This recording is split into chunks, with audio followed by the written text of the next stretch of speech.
The public that are here, pleasure to see a number of people. I'm going to call for apologies first, and we have Councillor Collins, Filipino and Councillor Hulse, who's on council business. Member Taiperi is not here today, but we have Tony stepping in, thank you, and Councillor Mike Lee for lateness. So could someone please move? Yep. The Mayor and I have to leave at 11:15. 11:15, okay, for early departure, or maybe we may finish by then, who knows? So, with strong chairmanship. so Desley's moved the apologies, seconded by Councillor Cooper. All those in favour? Aye. Any declarations of interest? No minutes to confirm, and there are no petitions. But before we have public input, just going to be a very brief introduction on behalf of Desley and myself. Not going to say a lot, just say that we intend to run a fairly tight ship, and I'm not meaning so much in the meetings. I'd like to think the meetings are fairly friendly and cordial, and to be quite honest, a good meeting is one when we don't have to refer to standing orders. So Absolutely. if we can pull that off, that would be an achievement. It's always my goal, I will say, and you can always test me. I don't know them that well, but I can certainly beef up quite easily if things get difficult. But just generally, the Deputy Chair and myself are coming from having the responsibility for this committee is we do more than aware that we have a major gap in our funding, basically 500 million a year, so we're going to have to run a very tight ship with efficiencies, business cases, etc. to do what we can to plug that before we have some real new revenue stream coming on board to try and just bridge that gap in order to essentially just bring transport up to date. And obviously we have issues with housing, but clearly it's transport is the key thing. So without further ado, we'll ask Penny to come up. Welcome, Penny. 5 minutes, and you've sent some pretty 5 points there. And if you want to go through all 5 of them, you've got a minute each on each one, basically. Thank you, Chair. Before I start, I'd just like to remind the Finance and Performance Committee of your terms of reference and your responsibilities. The purpose of the committee is to A, control and review expenditure across the Auckland Council Group to improve value for money. B, to monitor the overall financial management and performance of the council parent organisation and the Auckland Council Group. C, make financial decisions required outside the annual budgeting process. Mayor and councillors, before you actually were sworn in, you may recall that I actually sent an open letter to Mayor Phil Goff on the 13th of October, where again I raised the issue about the need for transparency and accountability, particularly relating to spending of public rates money on private sector consultants and contractors. And in my considered opinion, you cannot set the upcoming Auckland Council budget without first finding out where exactly these above-mentioned public rates monies are being spent. So what I want to formally table at this meeting is that prior to any consultation for any Auckland Council planning documents regarding the spending of public monies on private sector consultants and contractors, that on the front page of the websites of Auckland Council and all Auckland Council controlled organisations, under the heading Procurement Awarded Contracts, you provide the following information and make it accessible for public scrutiny.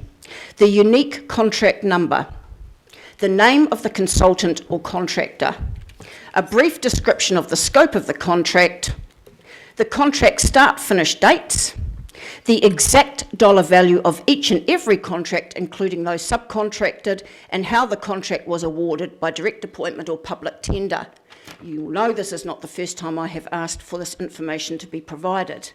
Again, what concerns me, and I have had a quick look at the governance manual for substantial CCOs, I see no reference whatsoever to the Public Records Act 2005, which is pivotal to ensure transparency. It always, in my view, comes back to the underpinning rule of law. What is the legislation that governs what you and CCOs are supposed to be doing. And what I want to see is this gap is filled. Don't try to look at more revenue streams. Look at where you are spending ratepayers' money now. Because international research, which I have referred to before, proves that contracting out is bad business and is actually twice as expensive as in-house service provision. What I wish to do is to table that open letter that I sent in October. I want this attached to the minutes, and I also want this attached to the minutes. Now, as far as spending on CCOs, underpinning legislation. Where is the underpinning legislation that covers the statutory duties of ATED, Auckland Tourism, Events and Economic Development? Where it's not under the Local Government Auckland Council Act 2009, which sets out the statutory duties of Auckland Transport, which are not being followed, by the way, and Watercare, but not ATED. Why on earth have we got this piggy in the middle layer of people concerned with this role when surely it's a central government task, tourism, and regional facilities management? Is there not an overlap there? Perhaps rather than looking at a hotel tax, you could look at getting rid of ATED, because what function is it performing which cannot already be covered by existing bodies? The whole issue of... You have a minute to go. Okay. As far as Auckland Transport is concerned, I refer you again to the underpinning legislation, which is the Local Government Auckland Council Act 2009, particularly sections 39 and 40, makes all the right noises about value for money, transparency, etc. We still don't know how many hundreds of millions of dollars of public rates money is being spent on subsidies of private passenger transport. And what I intend to take up is the call for Auckland Transport to become public again, in-house, cutting out all these private providers of the 10 private bus companies, the 4 private ferries, and the French multinational operating and managing the trains. Let's look at value for money. And I don't believe that, sorry, Mayor, but your consultation document, if you don't have... Can you wrap up? Okay, the information that shows where rates monies are being spent, in my view, you are not carrying out your due diligence and you're not upholding that oath that you swore to the public. Thank you. Thank you, Penny. Are there any questions of Ms. Bright? Yes, Wayne. Sure. Councillor Walker, I've got to get used to that. No, yes. Happy either way. Happy either way, Ross. Just in terms of you're seeking information around the contracts and Yes. so on, Penny. Are there some other councils, and they don't have to be New Zealand councils, that you could refer to that offer that level of transparency? Well, Auckland Transport itself gives most of that information, as I've explained before, but only contracts worth more than $50,000 and not contracts which are subcontracted, and most of the capital works is subcontracted. So we've already got a template there. It just doesn't provide enough detail. And either you, as in your capacity as governing body, instruct the CEO to make sure that information is available, or you make that decision yourselves. But in my view, that is your statutory duty. Please do your job. Thank you. So just a further question that goes to that. So with with contracts over 50,000, we know who is the contractor, but we don't know what it's for. That's part of it, right? Apparently all of that work for capital works is subcontracted. All we know is the contractor, and this is the layer of private piggies in the middle clipping the ticket. They don't actually perform the work, because it's the subcontractor with the poor old boots and overalls, probably not even making the living wage, actually do the work, but the money is being creamed off by people in the middle who are doing contract management and parcelling the work out without actually getting their hands dirty. So just to clarify that, just remember the Privacy Act actually protects individuals and sole traders for anything under 100k. So, Councillor Casey. Well, Penny, today we're discussing the Mayor's budget proposal, one of which is a visitor levy, which may fund all or some of ATED's work. What's your position on that? I keep coming back to the spending, rather than looking at getting in additional flows of revenue. Please look at where the money's being spent. And I think there's massive scope for tightening up, but you can't do line by line accounting. You can't check for cost effectiveness unless you know exactly where the costs fall. I have given you on numerous occasions the very simple solution to this, and I'm not budging until we finally get that information, because that is my understanding of the Public Records Act, Section 17, and that's even been stated by a judge in the High Court that the council most definitely does have statutory obligations under Section 17 of the Public Records Act. Yeah. Just do it. Any other questions of... I'll move, thanks. Kathy would like to move, thank Penny for her presentation. I'm happy to second. Second it? Yeah, thank you. Thank you. All those in favour? Thank you, Penny. Aye. Aye. Right, well, we have no local board input, we have no extraordinary items, and we have no notices of motion, but we do have a mayoral report, and it's the Mayor's first mayoral report, so welcome, Mayor Goff. And we have it up there, and I have seconded your report, so it's been moved by yourself and seconded by me. Thank you, Mr Chairman, and to councillors, to officials, to members of the public and the media that are here today.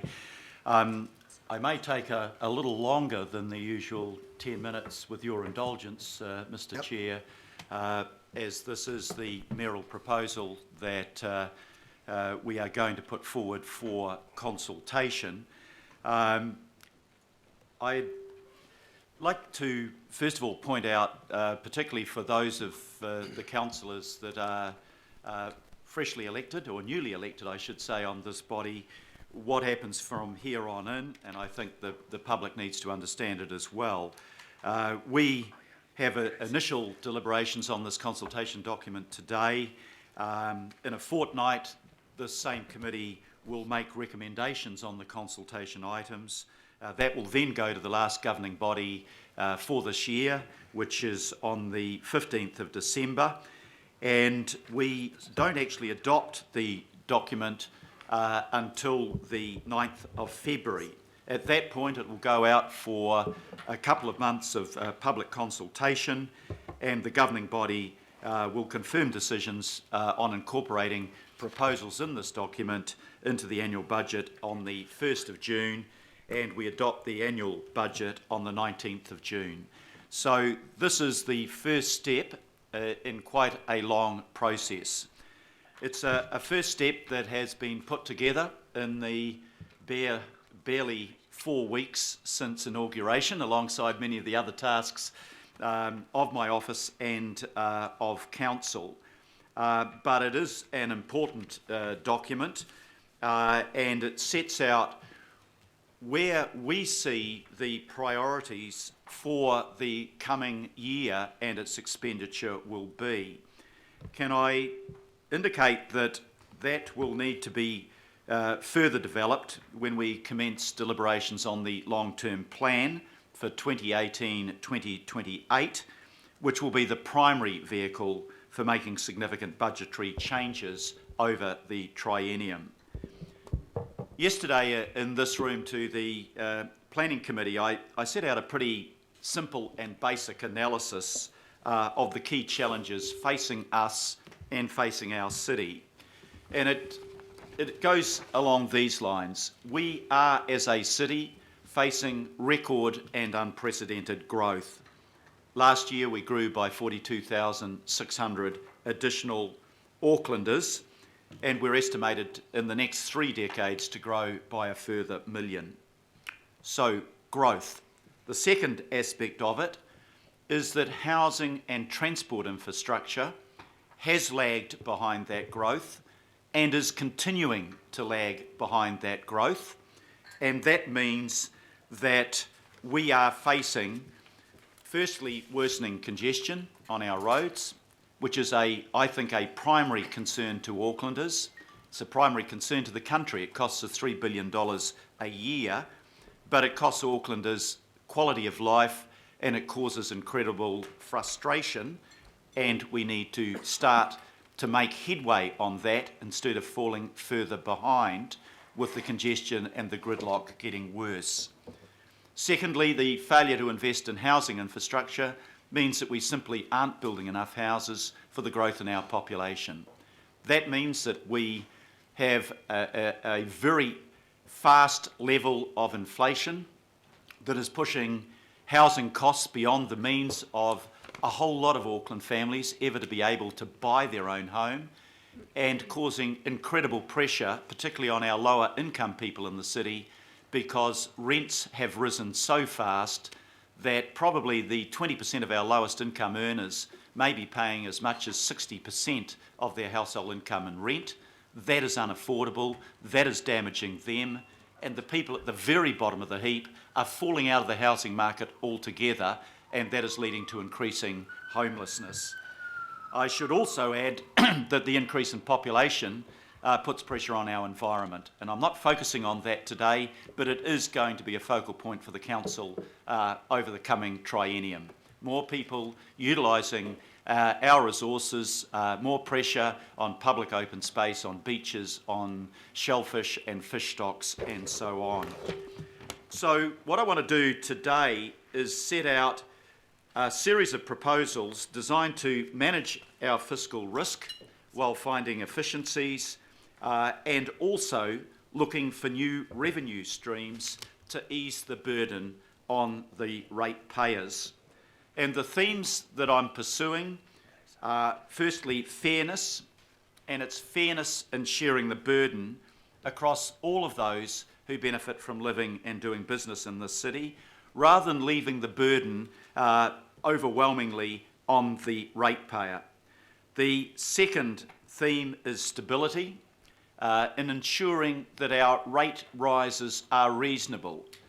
In the previous year, with the interim transport levy, the average rate increase was close to 10%. What I am proposing for this year is a quarter of that amount and less than what is set out in the long-term plan, 2.5% rather than 3.5%. And we need to ensure also that we maintain the fiscal obligations on us and act with care in ensuring that we maintain our fiscal rating so that the increase of borrowing that we need for infrastructure does not increase by tens of millions of dollars. The third theme is collaboration. When we tackle these problems, we aren't and cannot do that on our own. We need a partnership with central government. That is absolutely vital, because most of the revenue sources raised in the city go to central, not local government. We need to partner with businesses, we need to partner with the community to find the solutions to making this one of the best performing cities in the world. So the budget starts with the commitment to maintain rate increases at 2.5%. That was the pledge that I made to Aucklanders at every meeting that I did across the city, and that is the pledge that I intend to honour. Secondly, in order to maintain the average rate rise at 2.5%, that has implications for the uniform annual general charge and the reduction in the differential between businesses and residences and farms. If I look at the uniform annual general charge, my intention is to maintain that at exactly the proportion that it is at the moment, neither increase it as a proportion nor decrease it. So it would rise at the same level as the general level of rates. I know there'll be some debate around this, and I've looked at what other cities are paying in uniform annual general charges. And those, we are, for the bigger cities, at the higher end of what we set out in the uniform annual general charge. Just looking through some papers, I had a document here for Wellington, Christchurch and Hamilton. Wellington and Christchurch I think is at 0.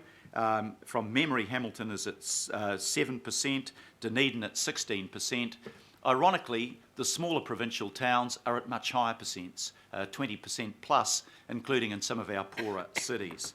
So what I am proposing is that we maintain it at the current proportion of the rates. Secondly, if we're in the process of reducing the business rates in proportion to the overall rate take from 32.7% down to 25.8% in equal steps, I think, through to 2036, if I remember rightly. If we maintain that this year, that would result in a rates increase of about 3% for residents and I think 1.6% for businesses. I am proposing that we pause for 1 year in the reduction of that differential so that the average increase across residences and businesses would be kept to 2.5%. I'm doing that mindful of the fact that the interim transport levy, which expires in 2018, heavily advantages businesses as opposed to residences. I don't intend to change the interim transport levy because I intend that we should eliminate it in 2018, but that of course is dependent on there being an alternative, not only an alternative, actually a better way of funding our transport system. We need to raise under the alignment project between central and local government another $400 million a year shared between those two bodies. The interim transport levy raises $60 million. It is a quarter of what we are likely to need. It will therefore be inadequate. It's not a case of maintaining the interim transport levy. If we were to keep that burden on rates, we would have to increase that burden fourfold just to meet the minimum requirements of the Auckland Transport Alignment Project. So we have to look at alternatives. I want to emphasise the constraint that is on us. You know the constraint that is on us in terms of rates. Aucklanders have sent the same message to all of us. They do not expect to continue to face close to double-digit rates, and they have been promised an average rate increase of 2.5%. Normally, when you're talking about growing infrastructure, you would talk about borrowing to pay for that. And you borrow to pay for it because it is not operational spending, it is capital investment, and it's long-term capital investment. There is, however, a critical constraint on us in increasing our debt, and that is to maintain our AA credit rating that we have with Standard & Poor's. We have to keep our debt to revenue ratio at below 265%. In the coming financial year, it will reach, I understand, around 256%. There is not much freeway between the maximum that we can have that ratio at and where we will be during the coming financial year. If we want to raise more capital for vital investment, necessary investment in infrastructure, we therefore have to increase our revenue even more than actually maintaining a tight cap on our spending. We have to do both, of course.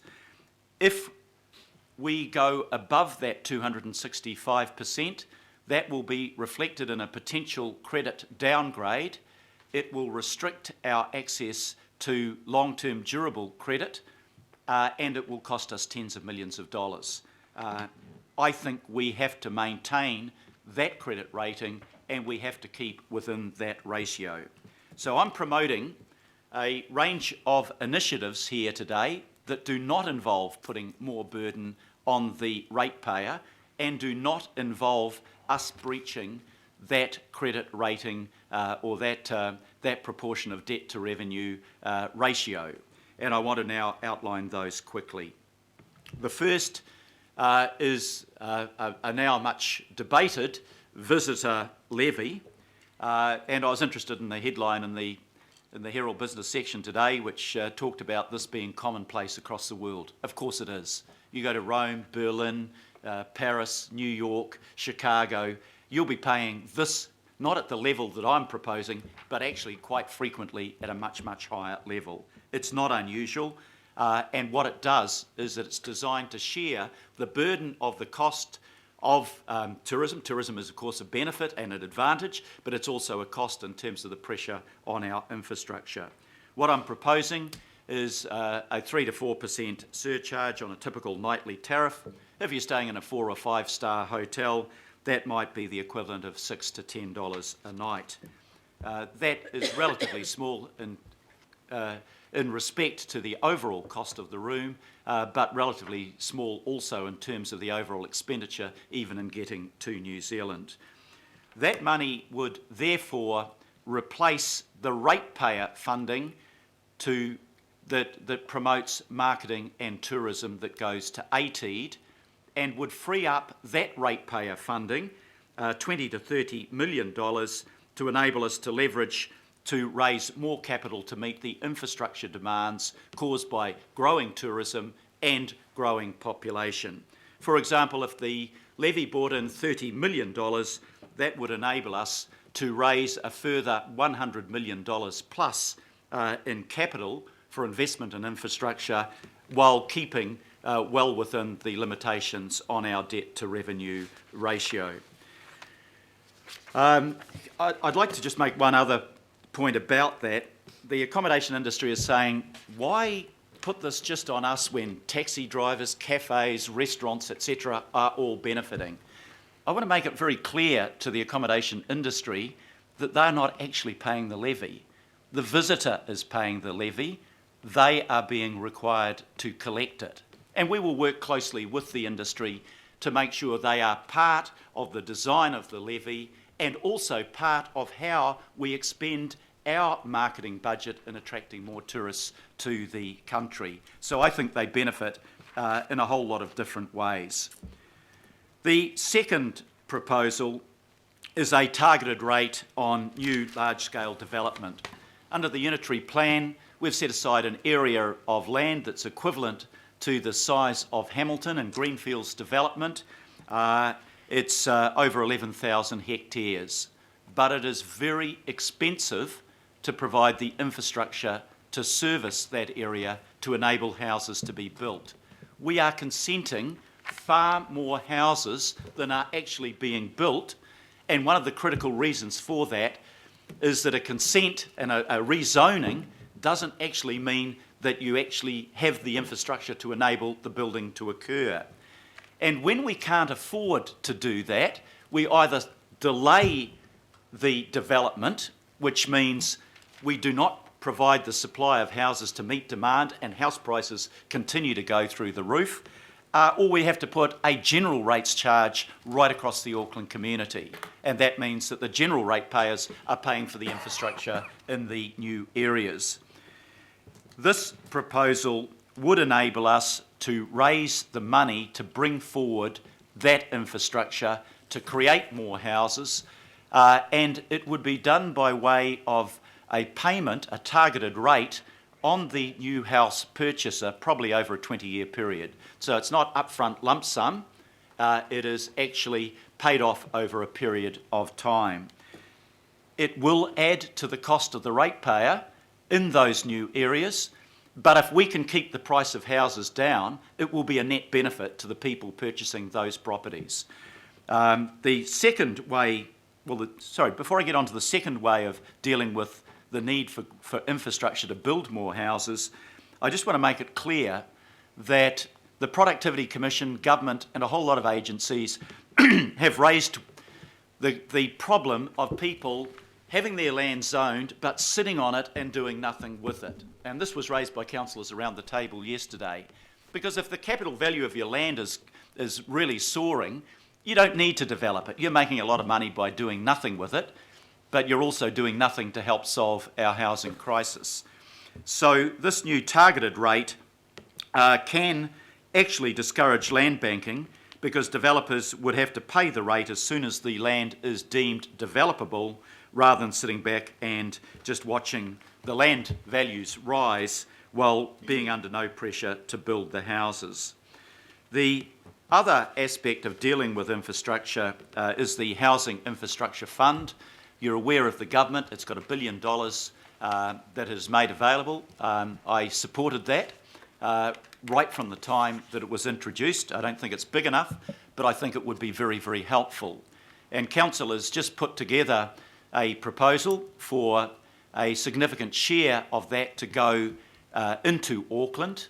If we got a significant share of that, that would enable us to bring forward the building of more than 30,000 houses over a period of time.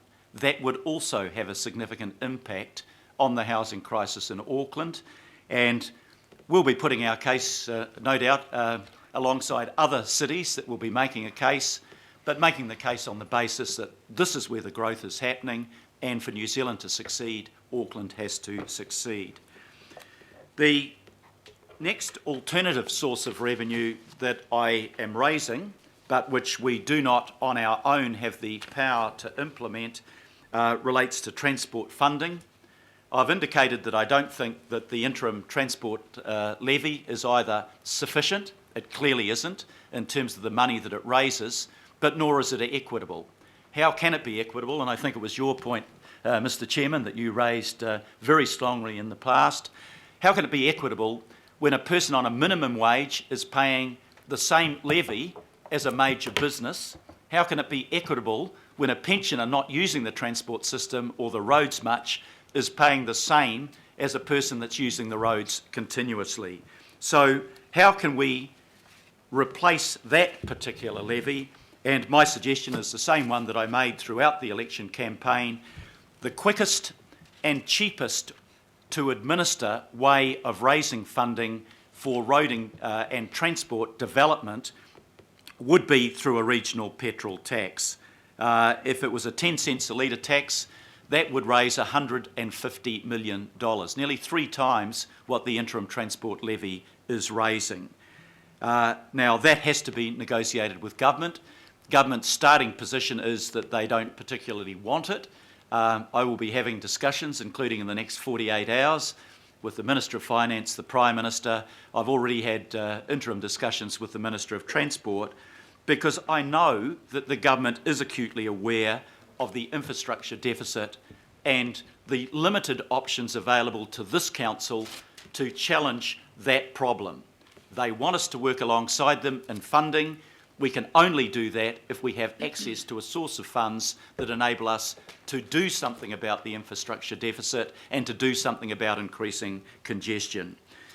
I want to finish off, Mr. Chairman, not quite finish off, but another couple of minutes, by saying it is also incumbent on this council to get its own house in order, which is why we will be in continuing the drive for efficiency in council funding.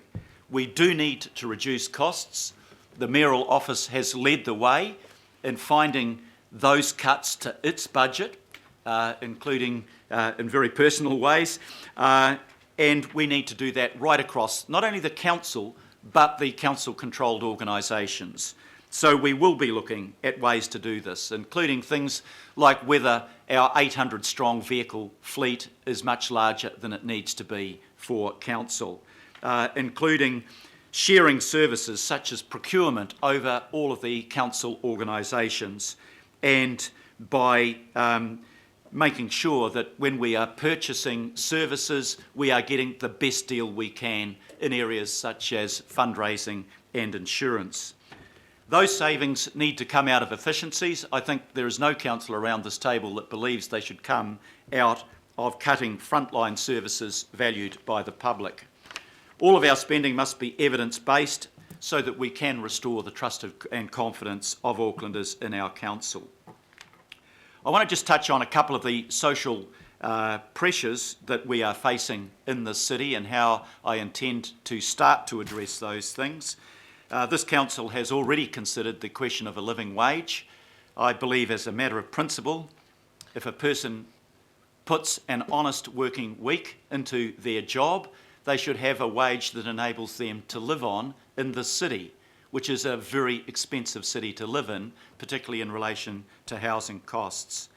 I have committed myself to that during the campaign, and I understand that there is a cost associated. The cost is somewhere in the vicinity of $9 million. I believe that it needs to be a staged introduction over the triennium. I believe that we are simply anticipating what we will need to do anyway with the recent changes in pay equity. The majority of our lowest paid workers are women.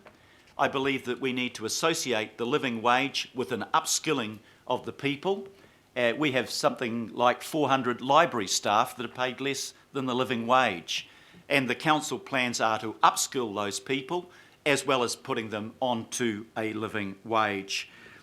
We are talking about 2,100 people who are currently below the living wage and a further 1,200 who, as a consequence, would need to maintain some relativity because of supervisory and extra responsibility roles.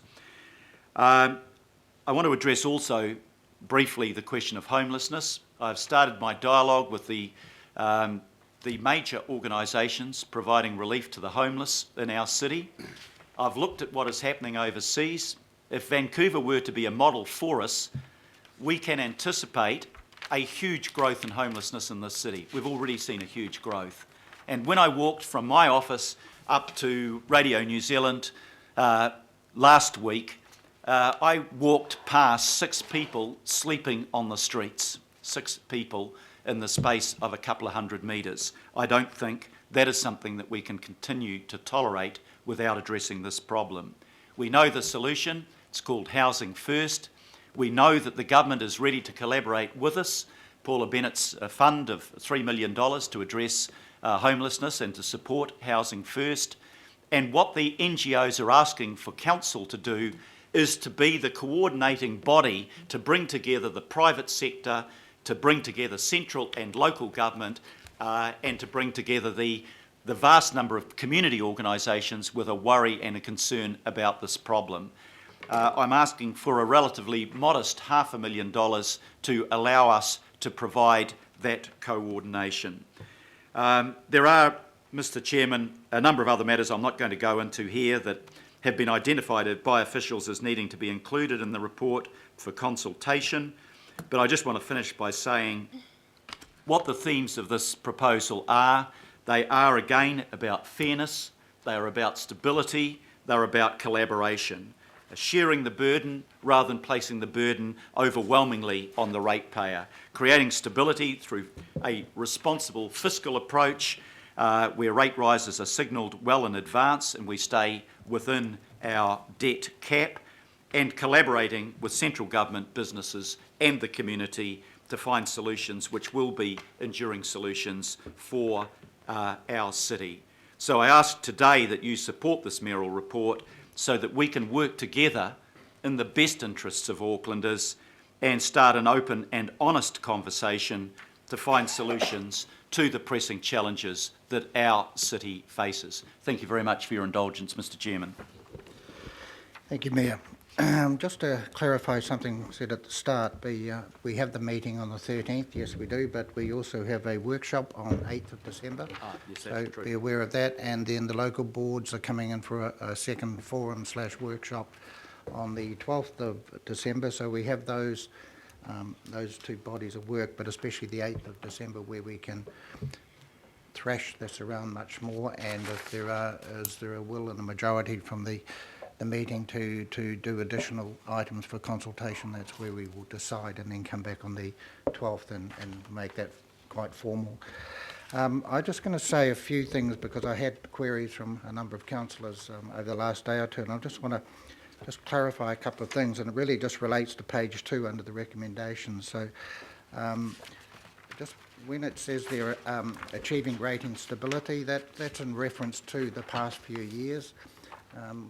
It is also, we want to do it going forward, but it's in reference to the ups and downs of the last few years with rating, how we did start one day at the LTP at 2.5, then 3.5, and then it ended up 9.9.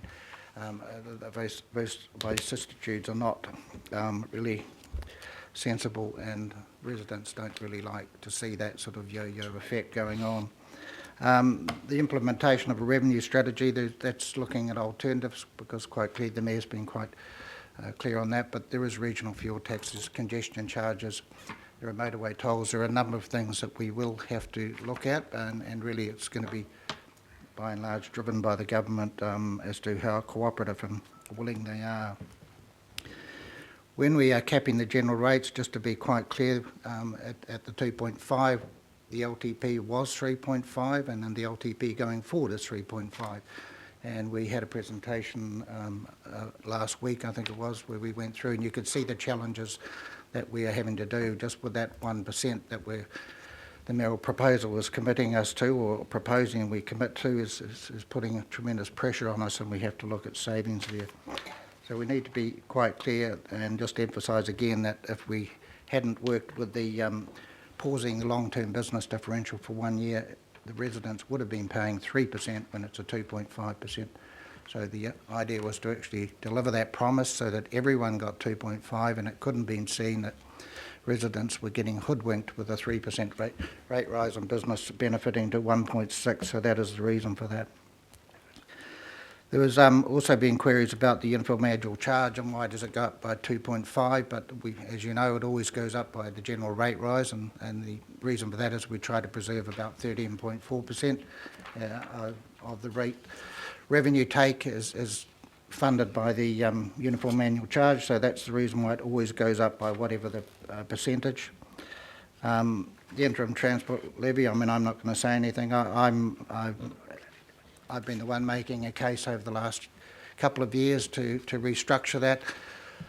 I'm not going to make a case this term. I'll give notice on that because it's only got 1 more year to go, and given that we have paused the differential, but there's only 1 more year to go on it, and to be quite honest, it just doesn't seem worth the battle and upsetting business.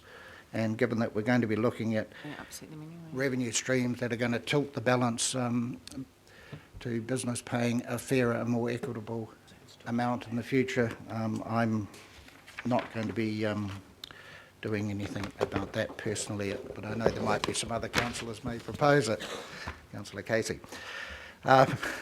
The visitor levy, just so we're quite clear on the visitor levy, because there's a lot of media about what it is, and I think it was the Taxpayers Union think we shouldn't be, we should be just pouring it back into infrastructure. What we do raise, I mean, in effect, that is what we're doing. The visitor levy is, in effect, to replace about $30 million of the 80 budget. So the 80 budget in total is about 60. They raise about 15 themselves, so net about 45. But they spend just under 30 million on basically event and tourism promotion, and it's that we would like to draw back ourselves and therefore have visitors actually pay for that. And then when we pull that 30 million back, that does go back effectively into infrastructure. And you need to be aware that if we had more headroom in our debt, I mean 30 million is equivalent to 2% rates. I mean that gives us the ability, if we had the headroom, to raise almost another 300 million on borrowing, but we don't have the headroom, so we can't get carried away on that. But we certainly gives us 30 million to be applying elsewhere. The living wage, just to be quite clear, that is going to be made from savings. So we, again, councillors were shown the saving targets we have reached already over recent years and where we're going in the future. That is going to be now added to that. If we do adopt the living wage, that has to be found from savings. And I think it's all pretty clear on page 10 what we can do with that, and the Mayor was quite clear. We've already started making headway with the Chief Executive over the last, since he's been here, has actually managed to move at a greater rate those on the lower rates, a greater rate of increase in their wages, and so we have actually made those social equity moves. And importantly, you can see the majority of those below the living wage figure are women, so that is a tremendous target for us to achieve, and we can show great leadership there. The only other thing that's not mentioned in the mayoral proposal, but we have floated to the local boards, is for them to start thinking more seriously about local targeted rates if they want to be doing other things. We're not expecting many boards, if any boards, to come back in this annual plan, but they certainly will be showing, and we've already had early indications, there will be greater interest in the long-term plan for them to look at those as other forms of doing things in their area. Just importantly, on page 4, it's important just to look under financial position and clause 17 and clause 21. Under the previous part of the LTP, we were 3.5, our capital investment was going to be 1.6 million, I should say. It actually says billion there, it should be million. Yeah. Thank you for picking that up, Mr. Chair.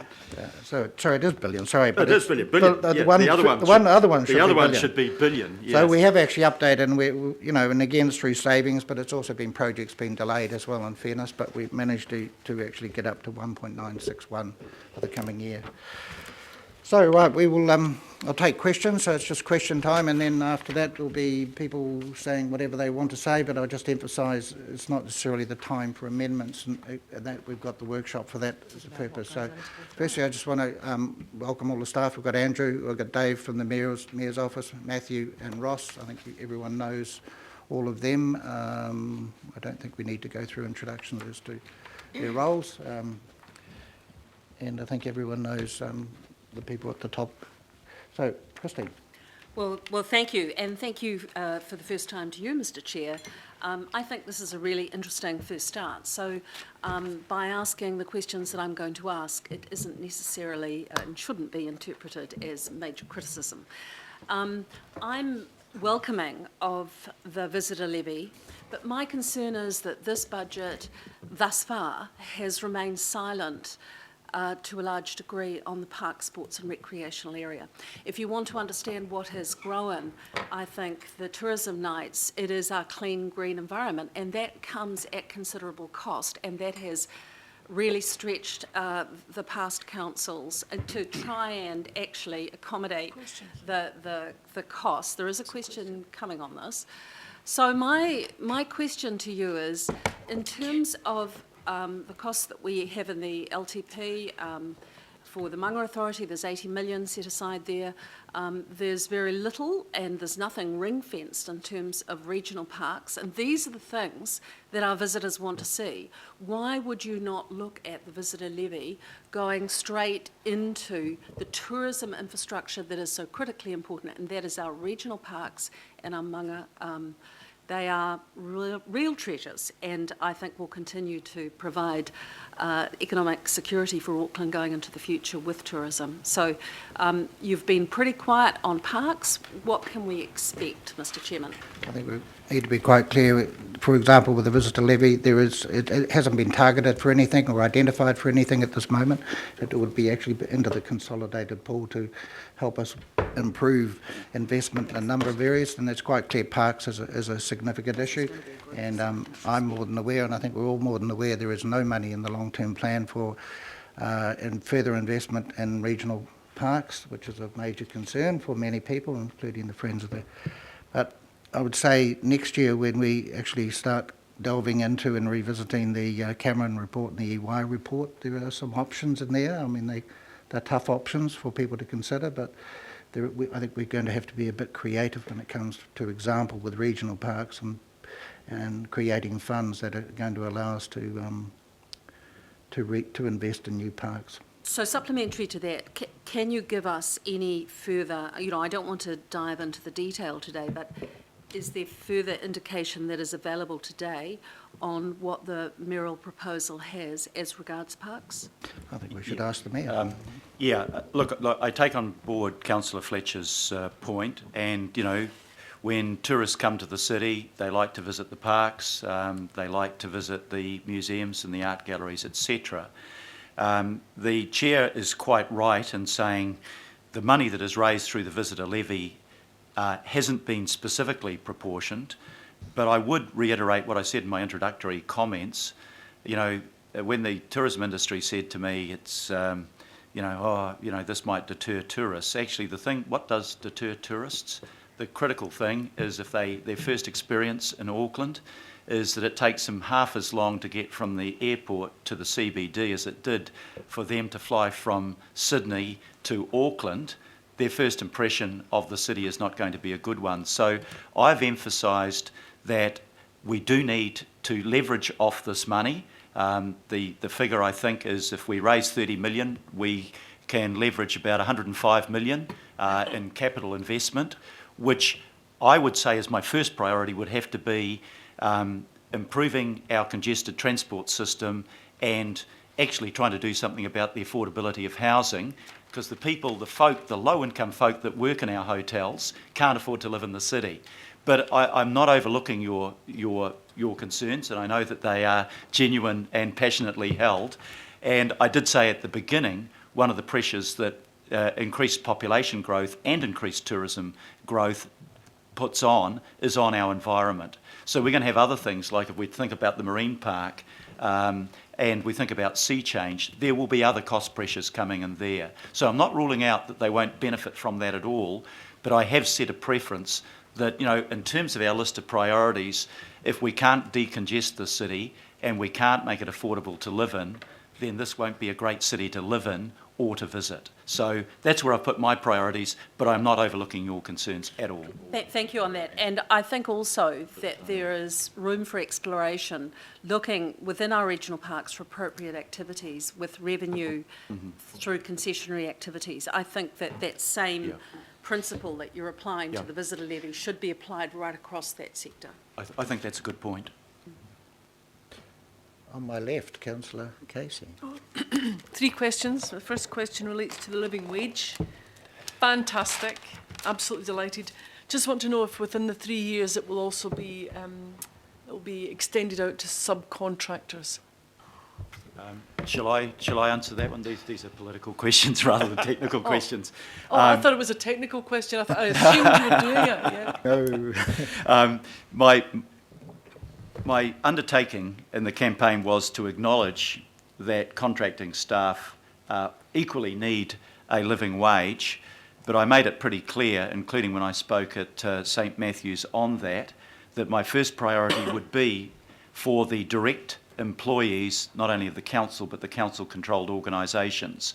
I can put a cost figure on that, and I can deal with the legal implications around that.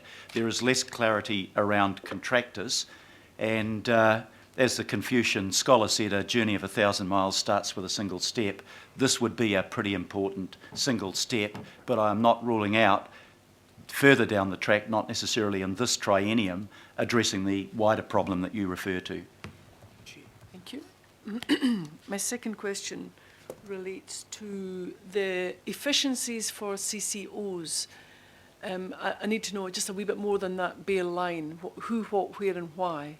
Oh, I know the why. Who, what and where. I'll try and answer that. The CCOs requires quite a lot of care and consideration. So if you take, for instance, Auckland Transport, it gets revenues from a range of sources, including council, and where the focus is predominantly around public transport and infrastructure.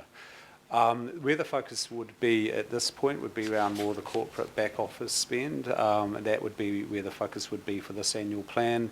And then as we go forward looking towards the long-term plan, we may look at more fundamental looks at some aspects of some CCO spending in terms of how they could be better governed or reconfigured and so forth. But right at the moment, I think for this annual plan, the best place to look at is probably around the back office spend. So the who? Well, that's all CCOs would be No. the focus. The who's doing it? Who's doing it? The council's doing it. That's right. You, indeed. So it's something that there's a budget refresh in February, and it would really be that's where we could actually get some numbers, and this will be part of the normal budget decision making leading up to the approval of the budget in June next year. So you've no idea yet what the quantum is? We're still having to do a lot of work. It's quite early days, so we don't want to rush that. Okay. And my last question relates to the homelessness, 500,000 a year, until when? Well, that's I'd want to build that in, I think, to the baseline on the premise that this is not a problem that's going to go away. It's going to get worse. And it was interesting. We've already put money into James Liston, as you're aware, Councillor, and we've put some money into the NGOs. But my view, and reinforced by what the NGOs have said to me, is the best thing we as a council can do is be the organisation that draws all the separate threads together. Because at the moment, the first thing I noticed about this, and you've been following this for a long time, is that there are a whole lot of people going off doing their own thing in different directions. And that's not efficient and it's not effective. So we'd be doing two things they want us to do is, one, ensure that we can coordinate and get collaboration across the sector, including some greater private sector input. And the second thing is they want us to actually measure the outcomes and also measure the rate of growth or decrease in people that are sleeping in the streets. If we don't do those things, how do we know how effective we're being in our expenditure? And I think there's a joint understanding between the NGOs and ourselves that that is a critical role that council can accomplish. The $500,000 is a round figure, but we're talking about this triennium to begin with, but my guess would be that we would need to continue to invest in that, because until we get on top of the housing crisis, homelessness is not going to go away. And just a final comment, I won't be tampering with the interim transport levy for the same reasons as the chair has espoused, but to give notice that if anyone in the chamber, as usually happens, wants to interfere with UAGC as proposed by the mayor to increase it, there will be a concomitant decrease from this side of the house, and I'll get in first. So take note. So 0 will be a good start. What do you mean this side? Just in the further answer to your second question, we are going to be requiring more rigorous business cases, Councillor Casey. Just saying, as a further response to your second question, just with the efficiencies and CCOs and the council, we're going to require more rigorous business cases. It's not always been the case, so that is going to be followed up. So, Councillor Newman. Thank you, Mr. Chair. On the issue of the visitor levy or rate, I mean, one of the things about property rates is that they are quite efficient because it's quite, well, it's impossible to avoid it. But can I understand how the visitor charge would be applied to ensure that there is minimal leakage? Because I can see ways in which this would leak depending on your ability to get industry buy-in. I mean, there's all sorts of new ways of accommodating visitors, Airbnb being a classic example.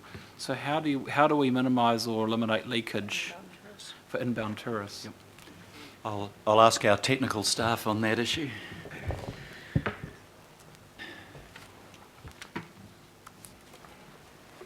Operations like Airbnb, very hard for us to rate even as businesses, let alone with an accommodation sector targeted rate. Yeah. When we want to strike a rate on someone, we need to be able to have something tangible to do it on. So some of the smaller operators who only operate on a temporary basis, where they don't have a clear part of their property used for business purposes or to provide accommodation, we don't have a tangible basis on which to rate them. It would be unfair for us to say, well, you're using your kitchen for a business purpose, or your son's bedroom while he's away on the holidays for Airbnb, to try and rate them on that. A bit difficult. We reported to the council on this in October last year in relation to concerns expressed by the Motel Association. So there would be some providers that we wouldn't be able to rate. However, there's the great proportion still of the accommodation provided to guests in Auckland does come from the formal sector. Can I just 80 to 90%. add to that briefly? I met with Airbnb a fortnight ago, and I raised the same question, Councillor, as you've just raised, and not only in relation to a visitor levy, but in relation to whether people providing Airbnb actually pay any income tax on it. And they said, in fact, their electronic records are very clear and made public, because there's a review of everybody that provides the service, what the guest felt about it, what the accommodation provider felt about the guest. So there is a way of tracing Airbnb if indeed that sector grows stronger, as I would expect it to. So it may not be impossible, but you can't totally prevent leakage, but we would be aiming to get the vast bulk of the mainstream providers. Okay, so that addresses my first question, because I really like the idea, I have to say. I'd like to see us being able to target that industry. My second question relates to the issue which I don't think has been raised here, but it is going to come up very soon, and that's in the renewal space with respect to transport. Because it seems to me, and maybe the officers could confirm this, that the risk of the current projection is a future program for renewals and transport. And I'm wanting to know what is the work that we're currently doing to identify the potential growing backlog in transport renewals, which is going to crystallise probably in 2018 with the long-term plan, but frankly, given the state of some of those current roads, I would imagine that the renewals program is already under pressure, and are we going to be able to address that through this current annual plan round, given this particular budget proposal? Councillor Newman, can I just park up on that one? We've got the Mayor only here for 10 more minutes. We can come back to that. Have you got any further questions that may relate to the Mayor providing an answer? Well, the other question I had is the consequential, possible unintended consequence of the targeted land rate.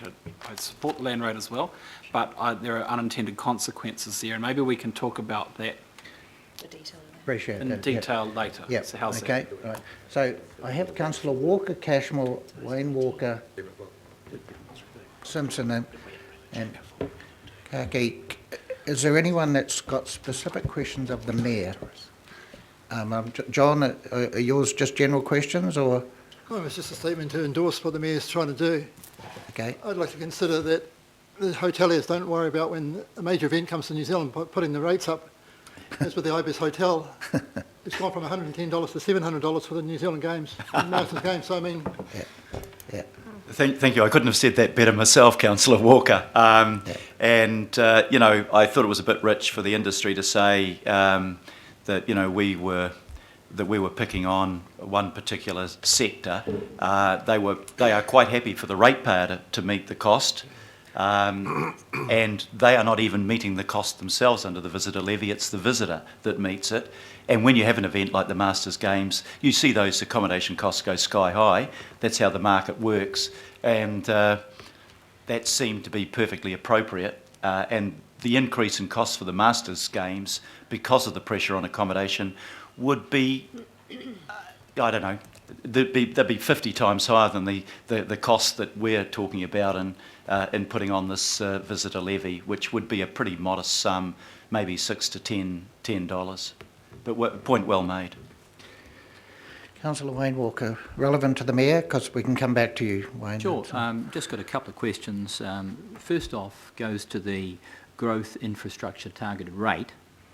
And I see the mention as focusing on greenfield areas, but if we look at other cities, and you've referenced, our doing what other cities do, they use growth infrastructure targeted rate, particularly to fund transport projects that are catchment based, extensions to the London Underground. Our light rail could fit in that category. It's too late now for the CRL. It's not fair just to apply a tool like that to greenfield areas and not apply it to other areas where significant amounts of expenditure are occurring. And if anything, much of the uplift is in the brownfield areas, the existing areas. Yep. So that's one question. Yep. I'll ask officials to comment on this, but I think the point that you made is a reasonable one. That there'll be instances where brownfields might be drawn into it, but the particular pressure on providing all of the new infrastructure comes in the area of greenfield, and in some areas greenfield is particularly expensive to develop, and the developers would probably be quite happy that it's particularly expensive if they don't have to pick up the bill, but the council has to. So I see greenfields as a focus, but I'm not sure that we've ruled out brownfields in this. But Matthew, are you the right person to comment on that? Yep, happy to. So through the chair, look, you're quite right. The greenfield elements at the moment is probably just reflecting the focus after the Transport for Urban Growth work, dimensioning the cost and size of those projects. The other thing I would say is just very important. So there's nothing that we would and it's in the proposal. In a housekeeping sense, what we need to give effect to through the consultation is adjusting our revenue and financing policy, in particular so that we can use targeted rates across water and wastewater infrastructure. So with that in place, we then enable council to have targeted rates across all sorts of infrastructure in any part of the city. So there's no suggestion that that we can't do that. I guess my concern is that brownfields areas are getting billions of dollars, literally mega billions of dollars. Sorry, just okay, that's fine. The second question is for the mayor mayor as well. The other question just goes around the issue that Councillor Fletcher raised around parks and funding parks. Are you considering looking at financial contributions? Right now, we only get about $7,000 of property. Under the Reserves Act, currently, it would be $50,000 property. So we've got a major structural problem there that limits the money that we've got, not just for parks, but also the spending on those parks in terms of development. It's a massive structural problem. Yeah. I haven't put my mind to that, but my attention's been drawn to the fact that there may be some legislative barriers to us proceeding in that direction. But happy to look at it. I've got an open mind across the board on how we can equitably raise that money. And I am, as I said to Councillor Fletcher, conscious of the fact that, you know, these are among the resources that are put under real pressure with tourism, and we need to be able to maintain the quality of the experience of visiting the park. Yeah. Councillor Simpson. Thank you, Mr Chairman. Your Worship, you campaigned quite strongly on your 2.5 average rates increase, the living wage, and doing something about homelessness. But you also campaigned on the savings of 3 to 6% across the council family. And I just want to ask you whether you believe that your proposal will actually deliver on that campaign promise. I absolutely intend to, and as I suggested beforehand, we will lead by example in the Mayor's office in delivering that level of savings in our budget. But we are expecting, and Council was already in the process of looking at finding those efficiencies. I said during the campaign that if we want to restore the trust and confidence in Council, we have to ensure that we are getting value for money in everything we do, and before there's a significant proposal put up for expenditure, including by the CCOs, there needs to be a business case that supports that. But I am looking for across-the-board efficiencies and savings as part of the wider platform. Actually, when we go to government, as you will understand, the first thing the Minister of Finance is going to ask me this afternoon, are you putting your own house in order? And we need to demonstrate that we are finding that efficiencies and not simply going to government and saying more, more, more.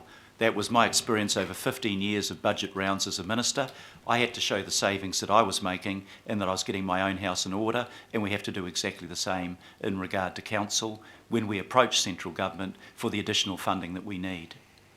Mr Chairman, I'll keep my other questions for later. Thank you. Okay, I think Councillor Cashmore, you're on the list there, but I presume you could also ask him the question in the car. Yeah. So I'm going to go to Member My Carter. question's to the Car, staff. Mr Chairman, we're walking to save money. Member Carter.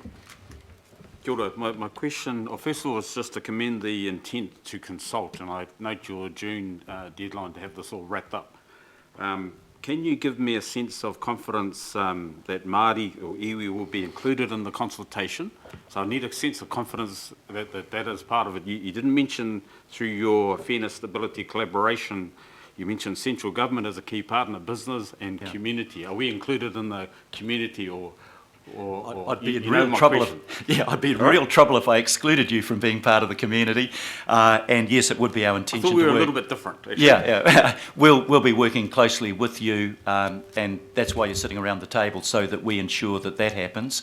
And you will be on our back to tell us where we need to consult and who we need to consult with. But in a lot of the areas that I'm talking about, there is particular reference to Maori, because we know, for example, in the statistics of the homelessness, Maori are hugely disproportionately represented. So I'm sure you'll be working in partnership with us on that. Yeah. So it's really just an indication of a steer to the consultation process to the officers when they do roll this out, please. Yeah, no, we're certainly we're consulting broadly right across the community, but the role of the IMSB on this board is to ensure that that consultation takes place with the relevant communities within Māoridom, so that we'll be working with you to do that. Councillor Cooper. Thank you. The question is to you, Mr Mayor. So when your staff were looking at the living wage proposal, I did send information that our HR staff had been doing, the CEO's great work on the social equity principle, which you've acknowledged in your report is very good work. The fact that those lower bands have had a 13% increase over the last 3 years and our high bands have only had about 1 or 2, and that's why we're losing some pretty good staff. And what I wanted to know is, did you factor in the flow-on effects of having to do this? For example, we've been told that our events program, which is mostly staffed by students, university students over the holidays, that will mean that that cost of putting on those free events is a lot more expensive, and some of those may be at risk. Also, it means we won't be able to employ university students over the weekend, over the holidays, which is a really good opportunity for our students to get income but also get experience in a big organisation. So that's one of the things. The other ones I wanted to ask is, have your staff investigated the flow-on effects of increasing some of these wages, where we know that 40% of people in New Zealand don't pay tax because they have working for families, and effectively that negates their need to pay tax.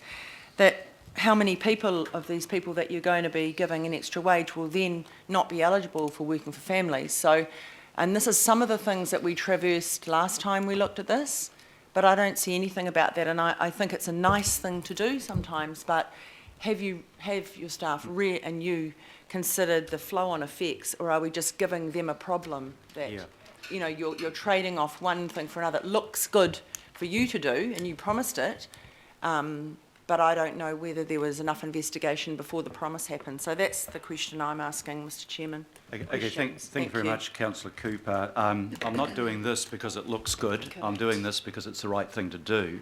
But your questions are valid questions. The flow-on effects, we have built that in. The figures, because we'd had a discussion at an earlier meeting where you thought the figures were lower than the figures that I've been given. I didn't have the CCOs in there because that's, we talked about council. Okay, that was your discrepancy. So it is the council and the CCOs, and it relates to about 2,100 with a flow on to about 1,100, because obviously if you've got two people working alongside each other and one has responsibilities, supervisory roles, etc., you have to deal with that. So we've calculated that, and that is built in as part of the price. I'm not sure why that would disadvantage in any way where the worker came from, or whether the worker was a university student or from anywhere else. My view is the same. You know, if you're a student, you've still got to live on your wage, and actually what you save during your holidays, you've got to live on all year. I've been through that experience, I remember it well. The second thing is with the working for families. I was part of a government that brought in working for families, but I don't think the intention was that this simply be that central government or the taxpayer should subsidise us because we don't pay our workers well enough. There will be some marginal impact on working for families. The team will be working through to try to find out what that exact impact will be. But I kind of, you know, the downside of working for families is we're actually saying to employers, you can pay people less than what it costs for those people to live on, and the taxpayer will pick up the balance. Well, the taxpayer and the ratepayer are actually the same person, so we're just paying a fair wage to people for the work they do. But the upside of that too is we will expect people to upskill.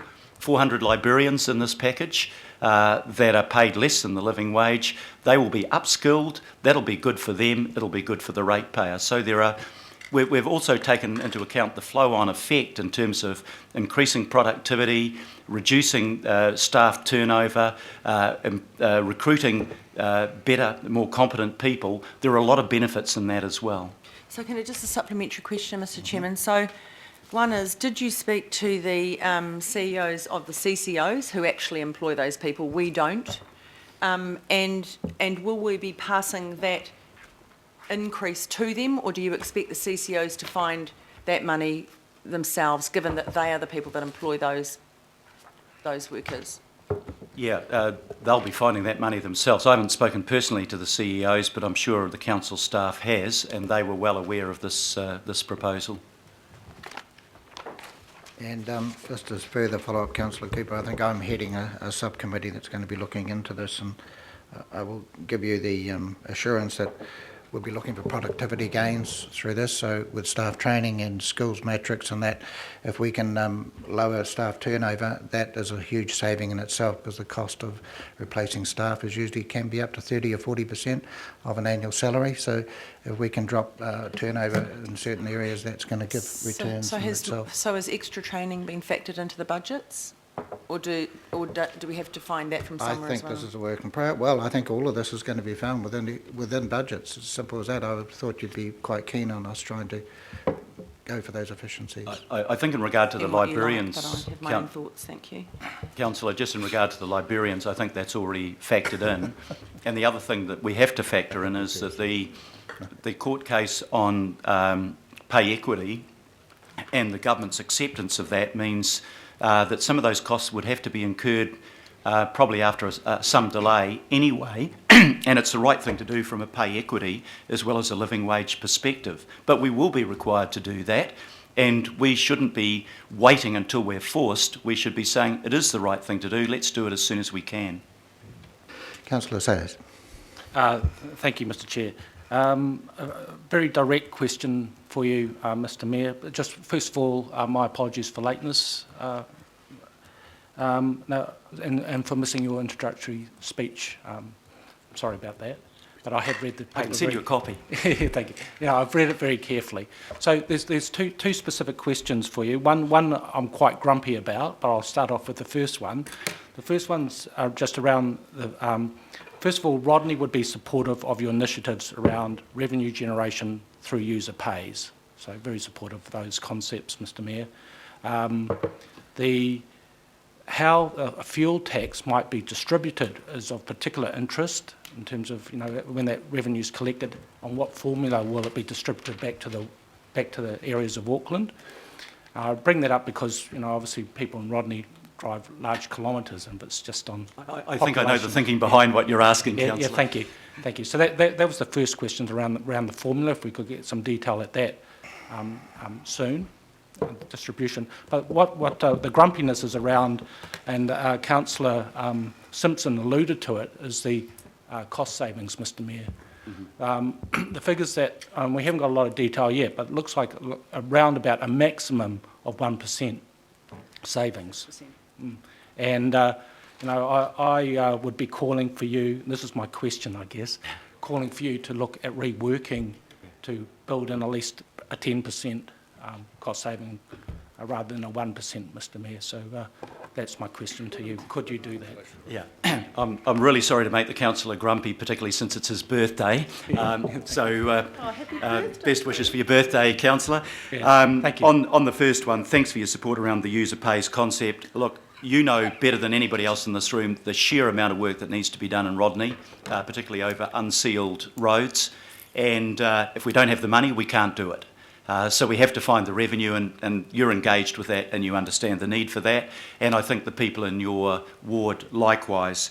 In terms of the cost savings, I think you'll see some significant cost savings in areas including around staffing and things like, I mentioned the 800 strong car fleet that we operate, which I think is much bigger than what we need. I've made some savings personally in that regard. We will be looking for those savings. We'll be looking for savings, and it won't be just this year. We'll be looking for savings on an ongoing basis, because that's what a top performing organisation has to do, and the Chief Executive Officer is well aware of that and is embarking on that. The actual figures of savings, you know, we'll probably have a clearer picture when we've done further work on that, but we've had 3.5 to 4 weeks to work on this as well as other priorities, I think we've made huge progress in this, but there is still work to do, and I'm sure you and Councillor Simpson will be part of that work in assisting us to look at areas of efficiency savings, cutting waste, cutting duplication, the sort of things we all talked about during the campaign. Thank you for your answer, Mr Mayor. I'll probably just keep at you with the, with the I'll be disappointed if you don't, Councillor. Okay, thank you. So I have 4 people still. I have Councillor Mike Lee, Councillor Denise Lee, and then Councillor Casey and Councillor Cashmore. So Councillor Mike Lee. Yep. Congratulations, Mr Mayor, especially on the steps towards a living wage and also dealing with homelessness.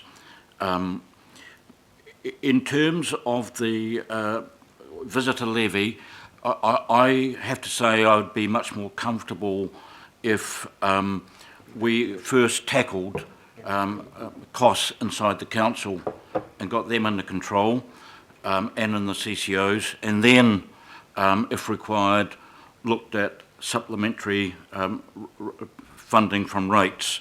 I'm a little bit concerned about a targeted rate that certainly targets certain ratepayers, but that is not targeted at where the money where the money will be spent is not clearly targeted. I think that needs to be worked on, but I would much prefer a rigorous audit of this council's costs and the CCO's costs by independent people, and I mean independent, before we looked at putting extra rates on anyone at this stage. So that's my concerns. I do have a question, and it's a technical question.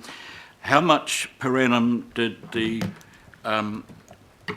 the temporary transport levy draw in per annum? It's about 60 million, Councillor. Thank you.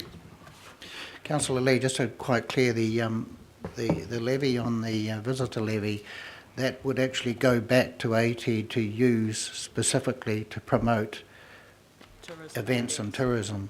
So that is already identified. What we then would allow us to do is not give them 30 million, which we can apply somewhere else, which is not identified where it will go, but we're quite clear that levy is actually targeted to go back to actually help the industry itself.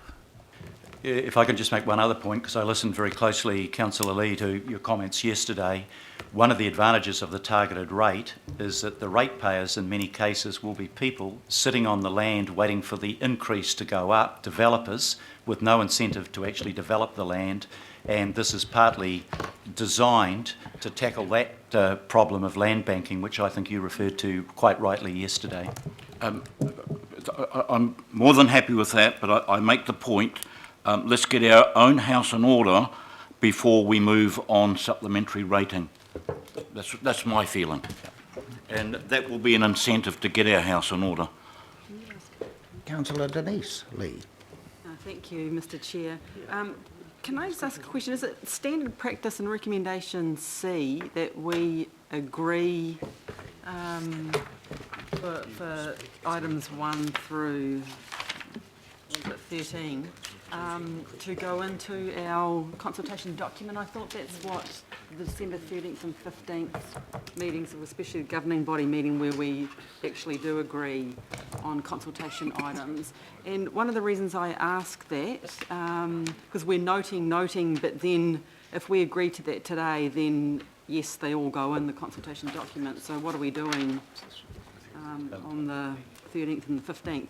So, and the reason I ask for that is just timing around, my next question would be the actual design of the visitor levy and implementation and timing of that. And given that there are discussions occurring in the media and apparently with you, Mr Mayor, and the Prime Minister in the next couple of days around a nationwide possible strategy, it's all very nebulous, but if there were possibilities of some sort of hybrid scheme that shows that we're putting our own skin in the game and they could too, but it's a nationwide, look, who knows what it could be, what would the timing be for us agreeing to C3, leaving scope open for what actually does go out for public consultation.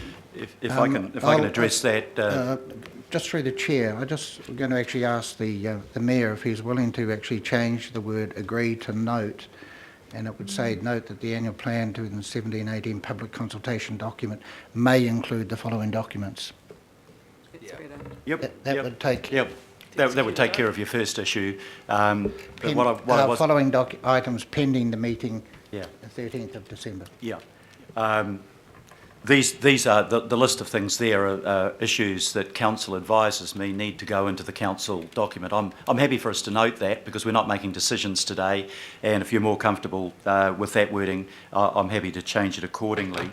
On the second thing with the visitor levy, I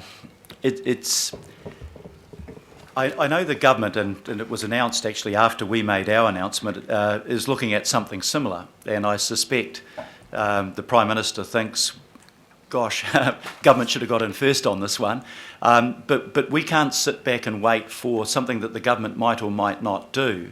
But I will be having discussions with the Prime Minister, and you know we're not setting out to be in competition with the government. We're setting out to work alongside them. But a visitor levy that took money from people visiting Auckland but didn't reinvest it in Auckland would obviously not be much help to us. And none of us around this table can sit back and do nothing while we need this revenue. And the government would be in an unusual situation if it was saying to us all the time, we want you to spend more money on these things, but we won't let you raise the money. And I think the government will be quite sympathetic to what we're trying to do, which is to work within the powers that we have to raise money without putting all of the money back on the ratepayer every time. So I think philosophically, the government should be quite supportive of this. In fact, the Prime Minister wasn't saying a visitor levy is a bad idea. He was saying it may be such a good idea that I'd like to do it right across the country. But I don't know what he has in mind. We don't know what's in the report. It may be an airport. It may be something on, clipping the ticket on the airline ticket and adding a percentage. But we still have this need. And this need is exacerbated by the huge growth. We've got 1 million extra commercial tourist nights in the city over the last 5 years. That puts pressure on us. And most Aucklanders that I've talked to, and you read the letters to the editor in the paper today, think that it's not a bad idea if the visitors contribute something towards that cost. Not so high that it would deter them from coming here, but a small amount that would make it easier for us to adjust to the pressures that they're putting on us. And it's Councillor Lee, just remind you, remember we tasked AT to look into this some years ago, and they've given us interim reports, but it'd be fair enough to say we have found they have dragged their feet on this, and that so this is giving it a good push. This is because it hasn't been coming back, they have not been coming back with advice as quickly as we would have liked. So have Councillor Casey has spoken. Councillor I've got Councillor Cashmore, Councillor Quacks, and then yourself as a second. And then I really have to get away, Mr. Chairman. So with your indulgence, Mr. Chairman, as I have to leave with the mayor, I've got a question for the staff. Yep. And then I've got a general statement. Is that all right? Yep. Thank you. And my question is about the growth infrastructure targeted rate and about the implementation, the timing of that. So I understand the whole concept around the greenfields. I understand the concept that it might help reduce the actual section costs and deliver more sections earlier. But at what point in time of a development would that actual targeted rate be actioned, be levied? Would it a structure plan stage, or is it when it's a zoned change, or? So through the chair, that's not laid out now, or not laid out currently. Ultimately, it'll be an important policy decision, and we'd bring it to this table. What would be inviting council to do with appropriate legal advice as well. So the first thing we'd want to, in a sense, the financial motivation here is the sooner we get the money in, the better. And you might argue that a little bit of aggression in that space is going to help focus the attention of the developers on what you want them to get on with as well. So there'll be a motivation that earlier is better. We need to test legally what's appropriate in terms of charging a targeted rate for the provision of a service which may still be only on the kind of 5-year plan. So we'll have to work out what's safe and appropriate there and then give councillors some options.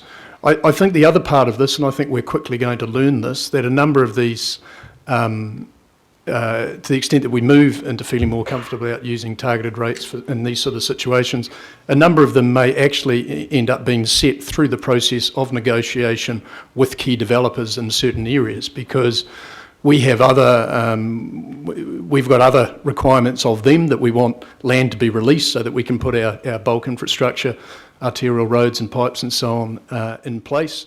And so I think in a lot of areas, particularly when we get into scale conversations, it's going to need to be quite a sophisticated conversation, and you'd probably look to have consultation formally open with that community at the time at which you're looking to negotiate substantive developer agreements.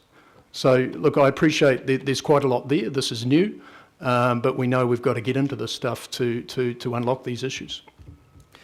Councillor Cashmore, I have two people who want to ask a question of the Mayor. Do you mind if I step in before your statement? Oh, yep. Councillor Quacks. Yeah, thank you, Mr. Chair. And I'm not quite sure if this is a question or whether it's just a warning. In terms of... I got a shrewd idea, Dick. No. It's not, Mr. Try and put a question mark behind it. I just want to just raise the issue of procurement and the shared services around the CCOs. And just to say that in terms of procurement, we have to be very mindful that the CCOs do have their own boards, they do have their own staff, and the only way that we can come up with a shared service and shared procurement is actually a directive from the council, from the shareholder. The staff cannot tell the CCOs how they will conduct their business. That's correct. And I think that's very important to keep in mind, and for the staff to understand that they do not run the CCOs. We are the shareholder, we run the CCOs. That's right. And Mr. Chairman, are you aware of that? Yeah. Mr. Mayor. Yeah. Absolutely, Councillor, and I've had that discussion with one of the CEOs of the CCOs. That person is quite happy for it to come as a directive from council, but has indicated that that is the appropriate way to do it, and that is the way that we would do it. Thanks. Councillor Watson. Thank you, Mr. Chair, and my commendations, Mr. Mayor, for the main themes that clearly emerged from your proposal. My question to you, though, sort of picks up a point that Councillor Lee made, and that have you given any thought to some sort of independent assessment of the Auckland Council as a whole? Clearly, you know, $1 saved in a CCO is as valuable as one within the council family, and I think certainly one of the things that is a concern is that degree of rigour is perhaps not so evident in some of the CCOs. So has any thought been given to that type of independent assessment across the whole council? It certainly has, and I think the point that you and Councillor Simpson and Councillor Lee have all made would be a point shared by all of us, that we have to make sure, and it is a collective we actually in this case, we have to make sure that this council is spending its money as wisely as it needs to, because we have no credibility in going out and asking for more and more unless people are persuaded that what we're using now is being used to good effect. From what I have seen on some of the savings that we anticipate making this year, the council officials are cognizant of that and working on that, and it's our responsibility to make sure it happens. On the CCOs, I think it's section 17A of the Act.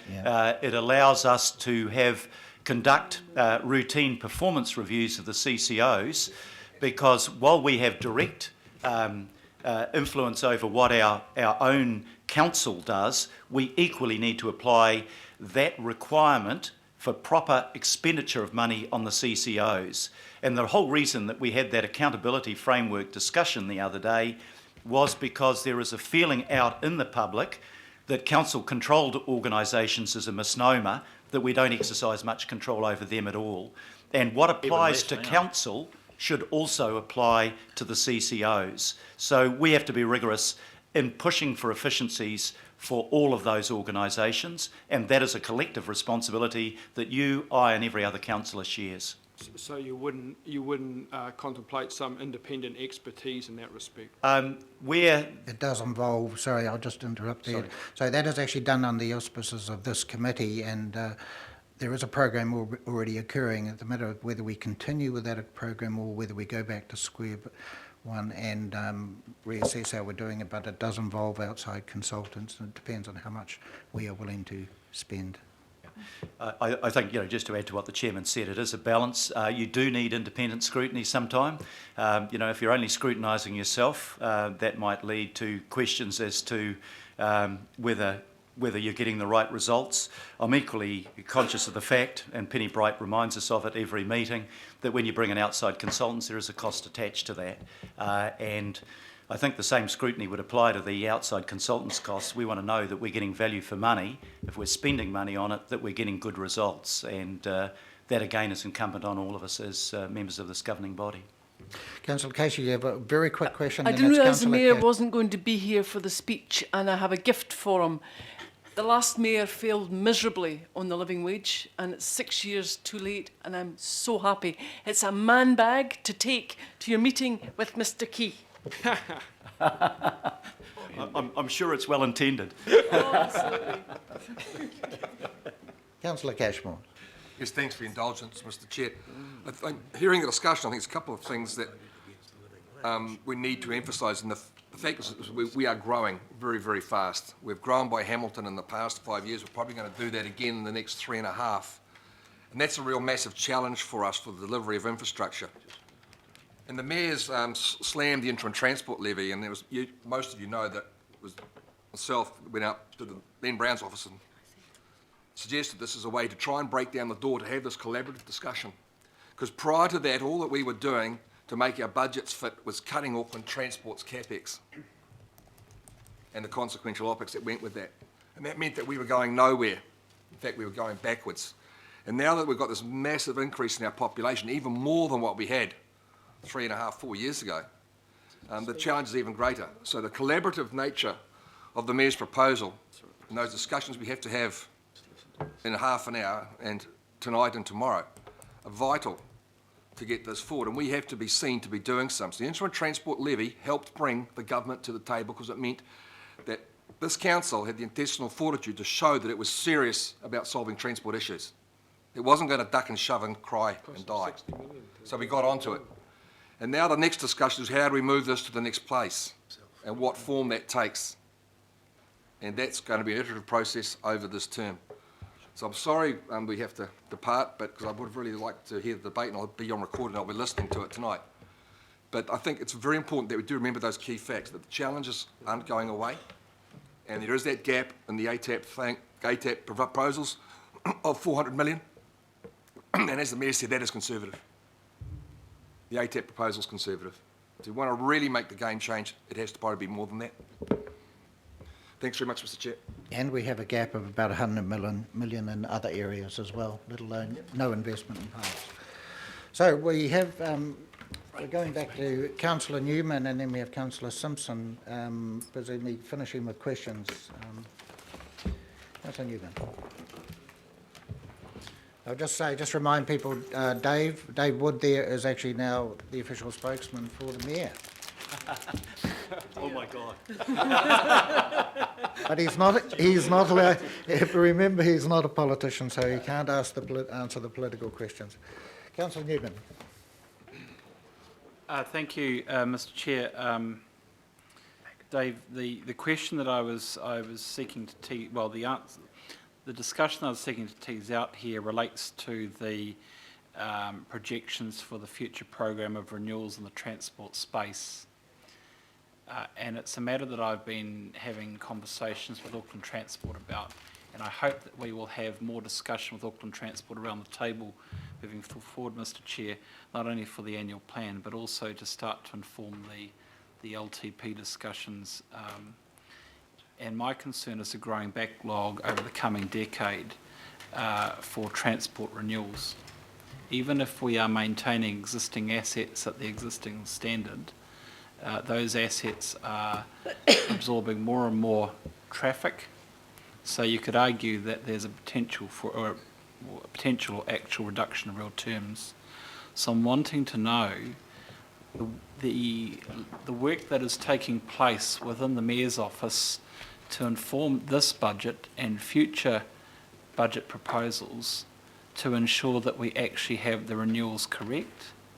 And secondly, what steps we're going to take to ensure that we don't get a backlog, because a backlog means that there's a whole lot of growing renewal liability that has to be funded and paid for at some point, and you can't pay for it through growth. Through you, Mr. Chair. Yes, sorry. What do you think of that? Trying to organise a coffee for myself. Dave, have you got that covered, please? Might not be able to answer it right now, but...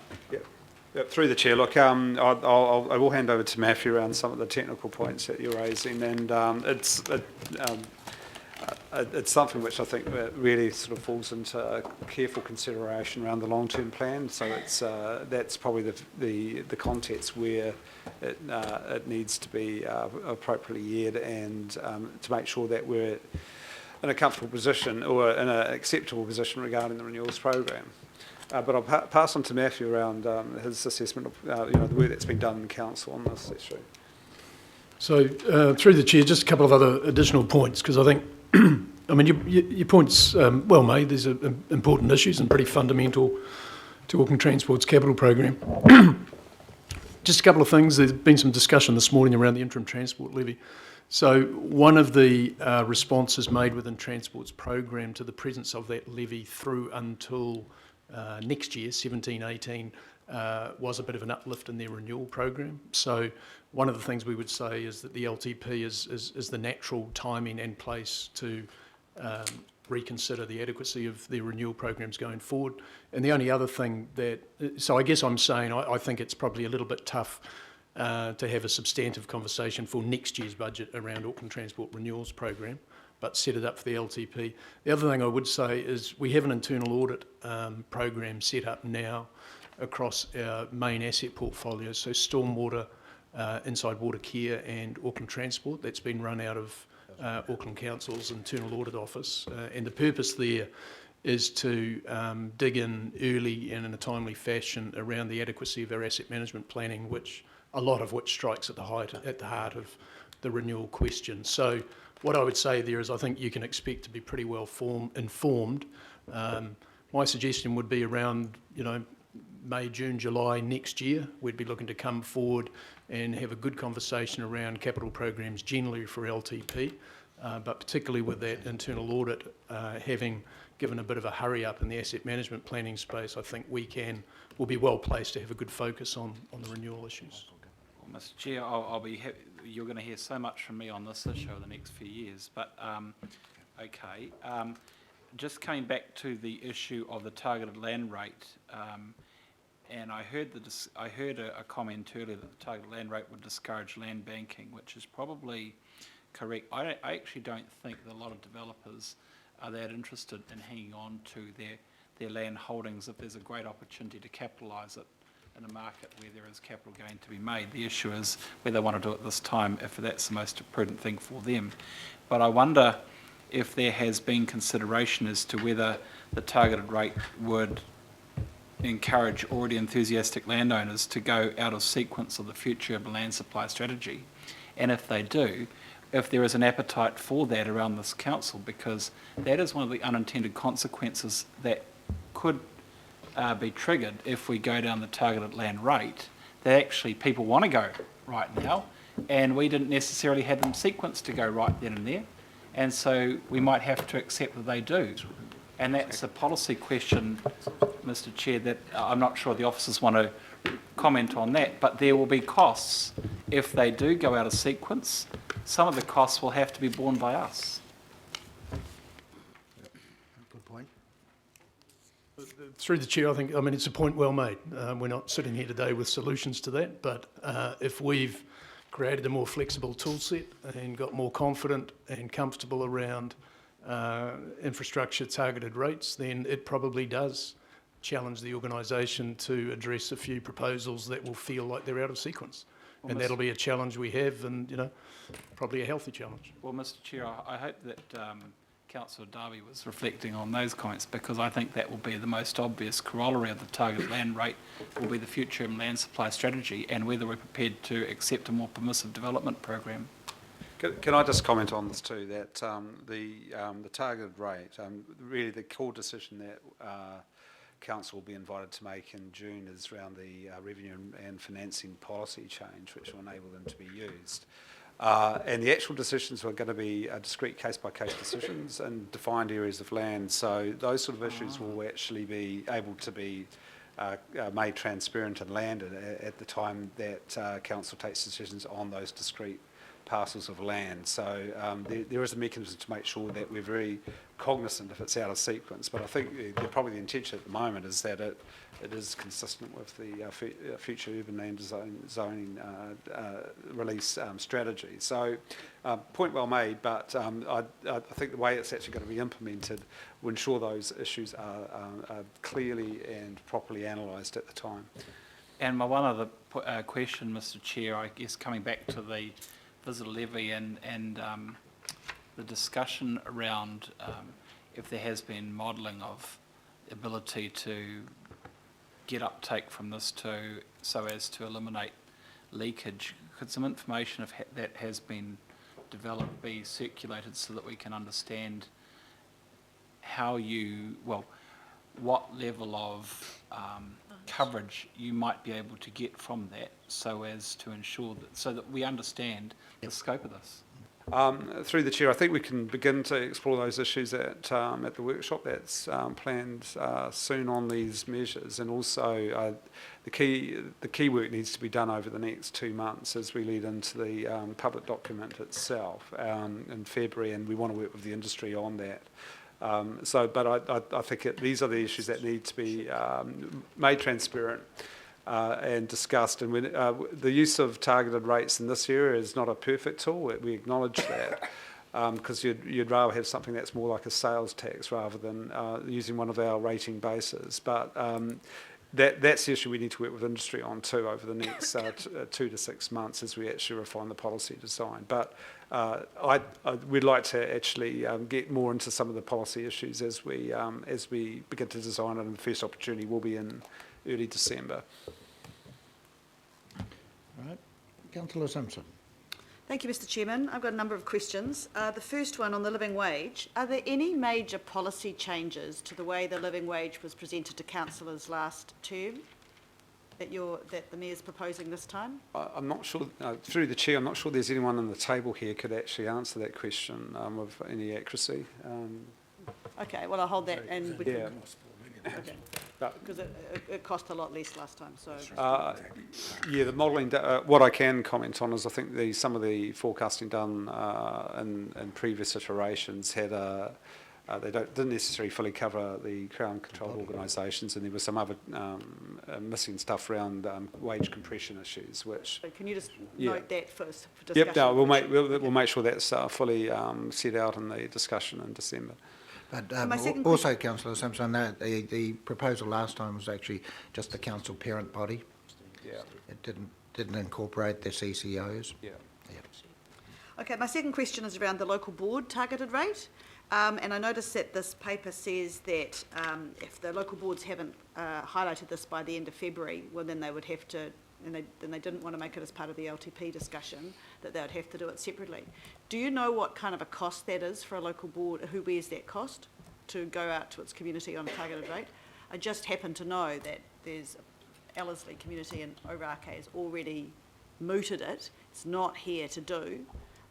Although they can get it in, but what would be the cost if they missed the deadline, knowing that their local board plan engagement is going to not be in complement? We'd look for opportunities to link it with other consultation, and we'd probably wear most of any cost associated with it.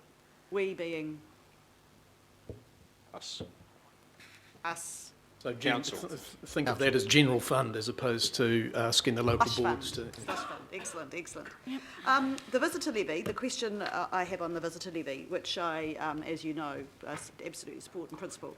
Item 36.36, I think it's a really good idea, not only that you have potentially the levy, but then you look at putting the industry together, inviting them to participate on a governance structure, but you're using the tourism sector in there, where you've mentioned that this governance structure would be asking the tourism and accommodation sector to be part of that, and yet I didn't think the levy was being applied to the tourism sector. Is it separate to the accommodation? Could you just clarify that? Chair, look, the reasoning behind that is that the accommodation sector is one important part of the tourism visitor sector. It is a sector that will be, if the policy is adopted, will be charged the rate. But the core point is that this is a levy on visitors, and the intent here is that, notwithstanding the fact that the hotel and accommodation sector is it's a sector that's been charged the targeted rate, it's a broader group of industry players who actually have an interest in how the marketing and events dollars are spent. So that's the intent. It's a visitor levy, it's not a hotel levy. So, supplementary question. So this is actually really involving that sector at a much greater level than they've ever been involved before, in actually, in basically their core business, and working with us to make sure. Yeah. So it's a hybrid, or it's a variant of the notion of no taxation without representation. Yeah, that's exactly what I was thinking. Excellent. Okay, and then just on the rates increase, because there are a number of councillors around the table that signed up to the Ratepayers Alliance pledge of 2%, and of course this is at 2.5. So I just want to confirm a couple of things, that the 2.5 would, that we're already going to find 3 to 6% savings across the council family, that the CRL is included in the maths around that, and that a 2% credit, a 2% rates rise would affect our credit downgrade by, what was it, Sue? How many? It's several million. Several million dollars. Sort of circa 40 million easily. 30 to 40 million dollars. Because I mean, you've got, I'm just looking for some justification. You're making savings, you've got the CRL included, you're still able to keep service levels as they currently are, but it's got to be 2.5. Okay, through the chair. Look, this is more.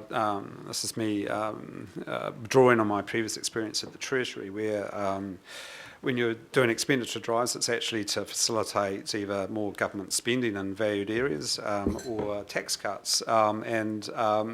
But the challenge facing this council is that the equivalent of tax cuts really isn't on the agenda, given the infrastructure demands that we're facing in the future. So the key point is that we need to sustain a revenue growth to actually create the financial headroom for capital investment in housing and transport infrastructure. That's why it's been set at that.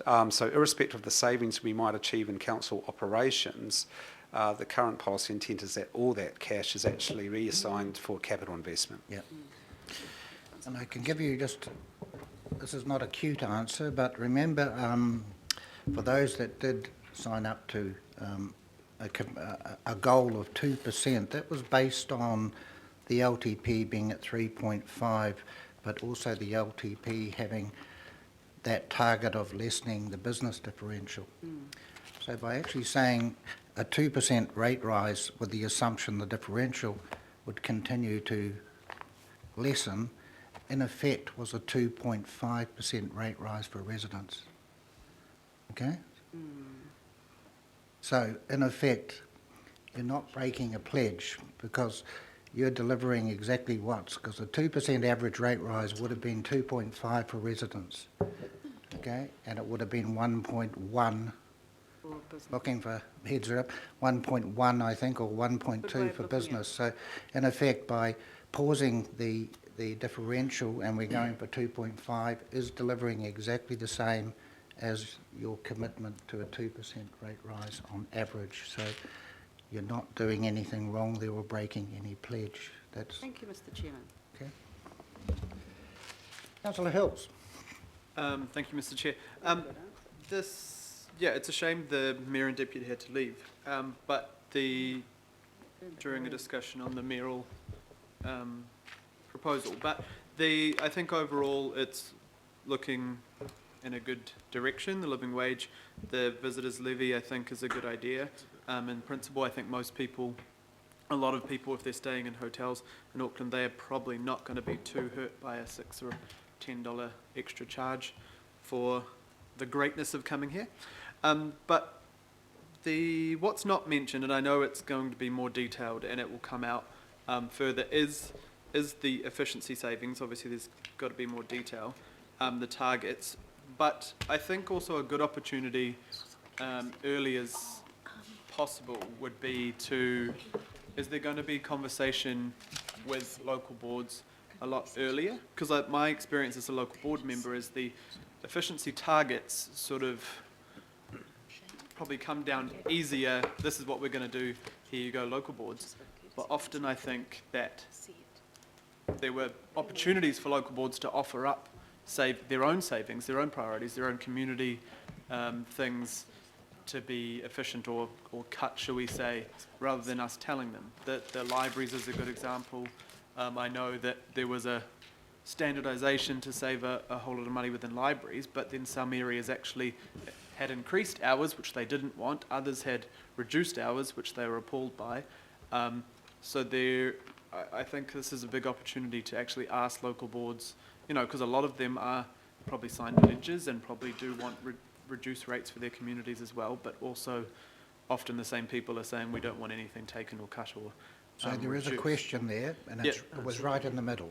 Yeah, so that's the question is, how are you going to consult with local boards early to get probably offerings from them before you tell them what you're cutting or Matthew, saving? just the normal process. I will say part of that process has happened the other day when we did have that first meeting. It was a little bit disappointing that only 8 of there were 16 councillors there, which was a fantastic turnout, but there were only 8 local board chairs attended, which was a little bit disappointing. So they have got the meeting on the 12th of December to also hopefully come en masse.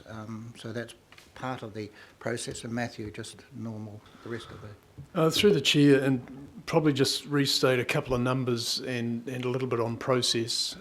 So I'm not so sure, to be honest, about the idea that we're currently programmed to explicitly reach out to local boards and ask them directly what they might contribute. But I think we've got a process that will honour the intent. So currently in budgets, in this year, which is still will be a challenge for some, the organisation is tasked with reducing its core cost base by 25 million. And next year, which is the budget we're talking about, we have 17 million in there to kick the process off. I just want to take a moment for people to just reference those numbers. So 25 and 17, if I can do the maths, is around the 40 million mark. And people have talked about savings of between 3 to 6% of council's core costs. Well, at 40 million, that's a couple of percent. Okay, so I think it's really important that you understand we have savings in our baseline budgets now.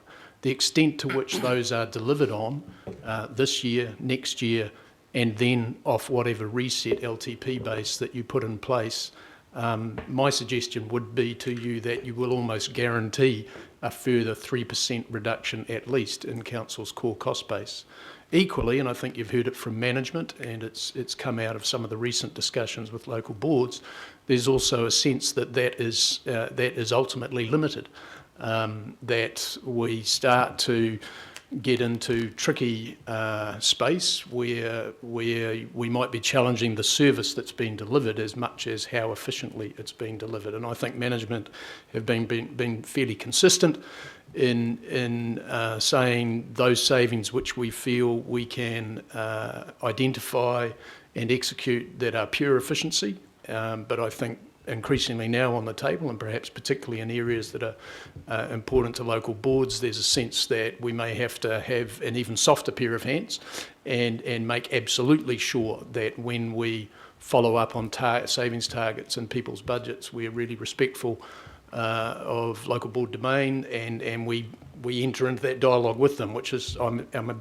absolutely sure, as a matter of process now for next year, staff will be doing over the coming 2 or 3 months as they address how they're going to go about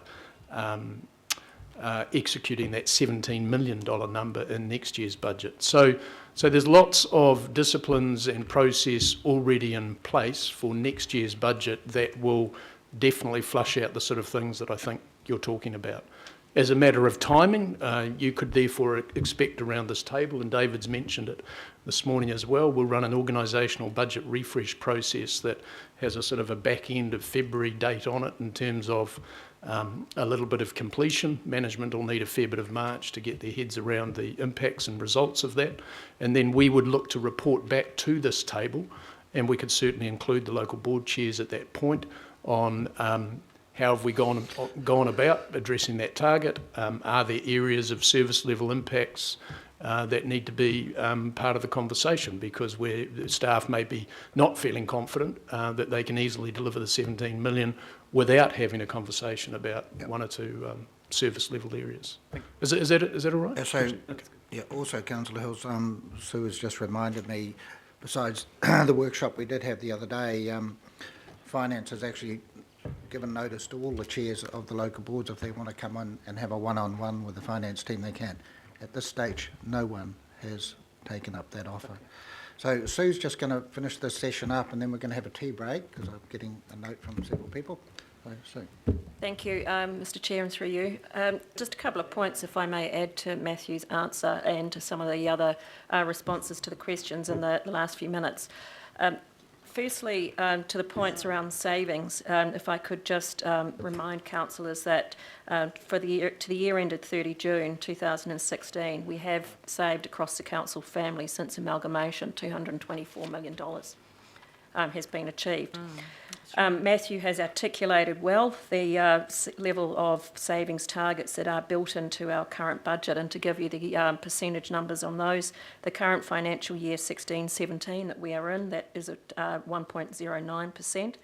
LTP has that moving to 1.82 in the 2017-18 year, out to 2% in the 2018-19 year, and 2.3% in the 19-20 year. So to Matthew's point, well made, to increase that further is certainly something that will work very hard to do, and in fact is not unachievable at all. I'd also like to note that to the point well made by Councillor Hills, and I know concern to Councillor Simpson about local boards, certainly appreciate we have made the offer, as the Chair has said, but if you would like to offer encouragement, please do so. The work that we've, to save those percentages that I've just articulated, as we made you aware in the workshops last week and the week before, they primarily cover work that we're doing in the council group and significantly at the parent level, but does not exclude the CCOs, in procurement, in workforce planning, and that means by managing our headcount wisely without impacting service levels, without consultation with yourselves and with local boards, and also in group shared services. What I'd also like to note, though, is that we can go further. And as a number of councillors around this chamber know, that I have, as have my team, we have pushed pretty hard on that. I'd also like to acknowledge the comments made by Councillor Quacks, and also would like to note that I welcome the Mayor and the councillors' support in that area of how we can actually achieve more across the council group. To that extent, you will expect and to see a paper before this committee on the 13th of December that demonstrates and sets out our approach to the Section 17A review. We have a level of work that has been undertaken thus far and is programmed. We have been requested to break that down into two scopes, one being the next 18 months to inform the 2018 to 2028 LTP refresh, and then a further program of work for the following 18 months. We will bring that back to you on the 13th of December, and also I will take the Chair's and Deputy Chair of this committee's advice into consideration. We are working to also produce group policies on procurement, insurance and treasury, whether we bring that to the 13 December meeting as well, or whether we hold that to your first meeting in the new year. We'll take the Chair and Deputy Chair's advice. So there is significant work that is being undertaken, and again offer the opportunity for any one of you around this table to meet with me or any of the finance team one-on-one if you prefer to do so. Thank you, Mr Chair. We'll have a 5-minute break, folks.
which is more than 5. I'm not.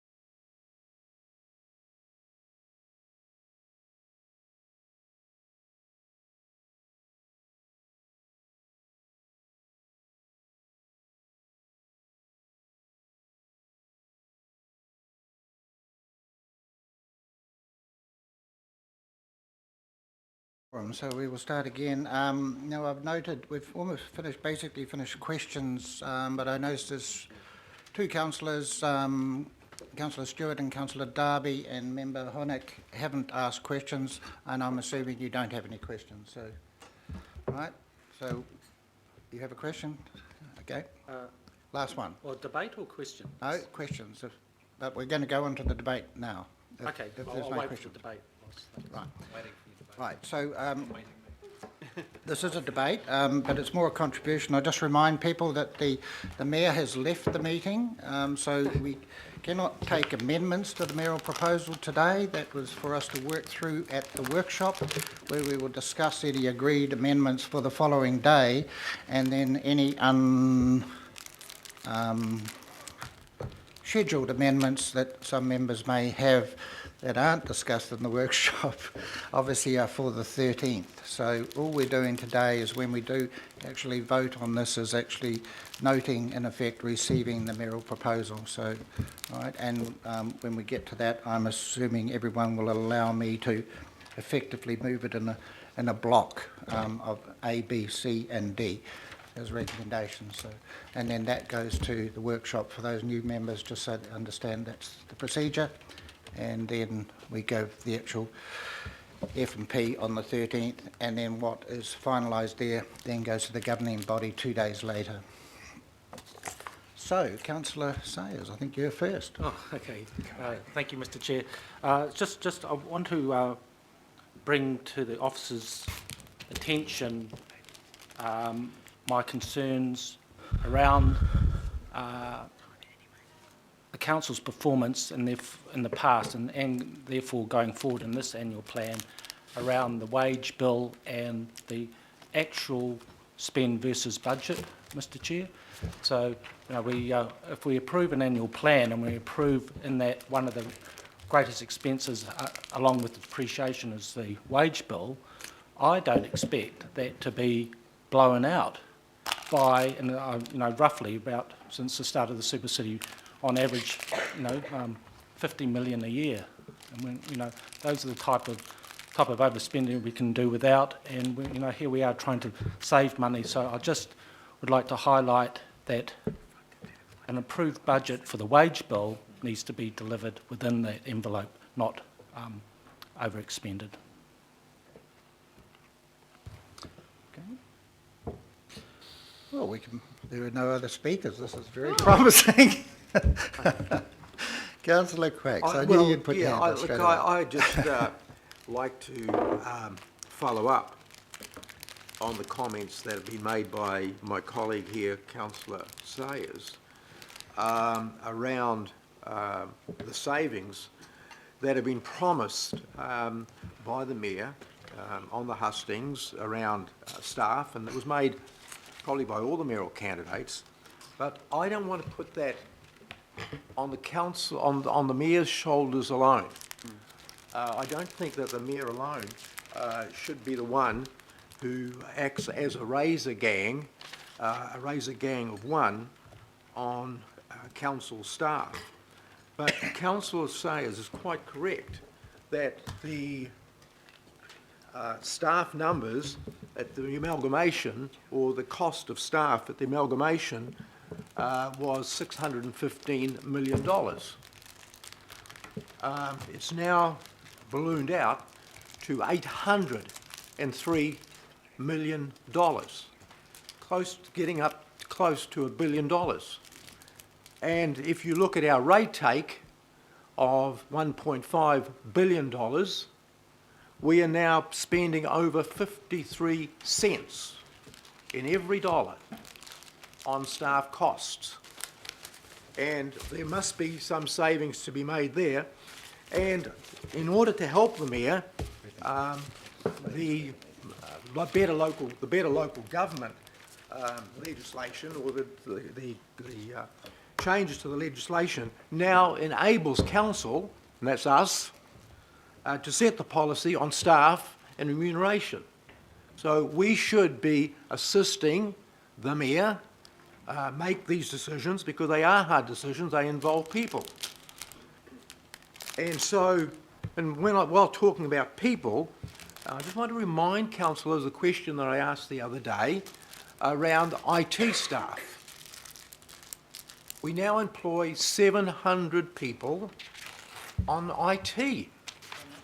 700, Councillor Lee, and you, I know you've been interested in this question. 700 people are involved in this council on IT services.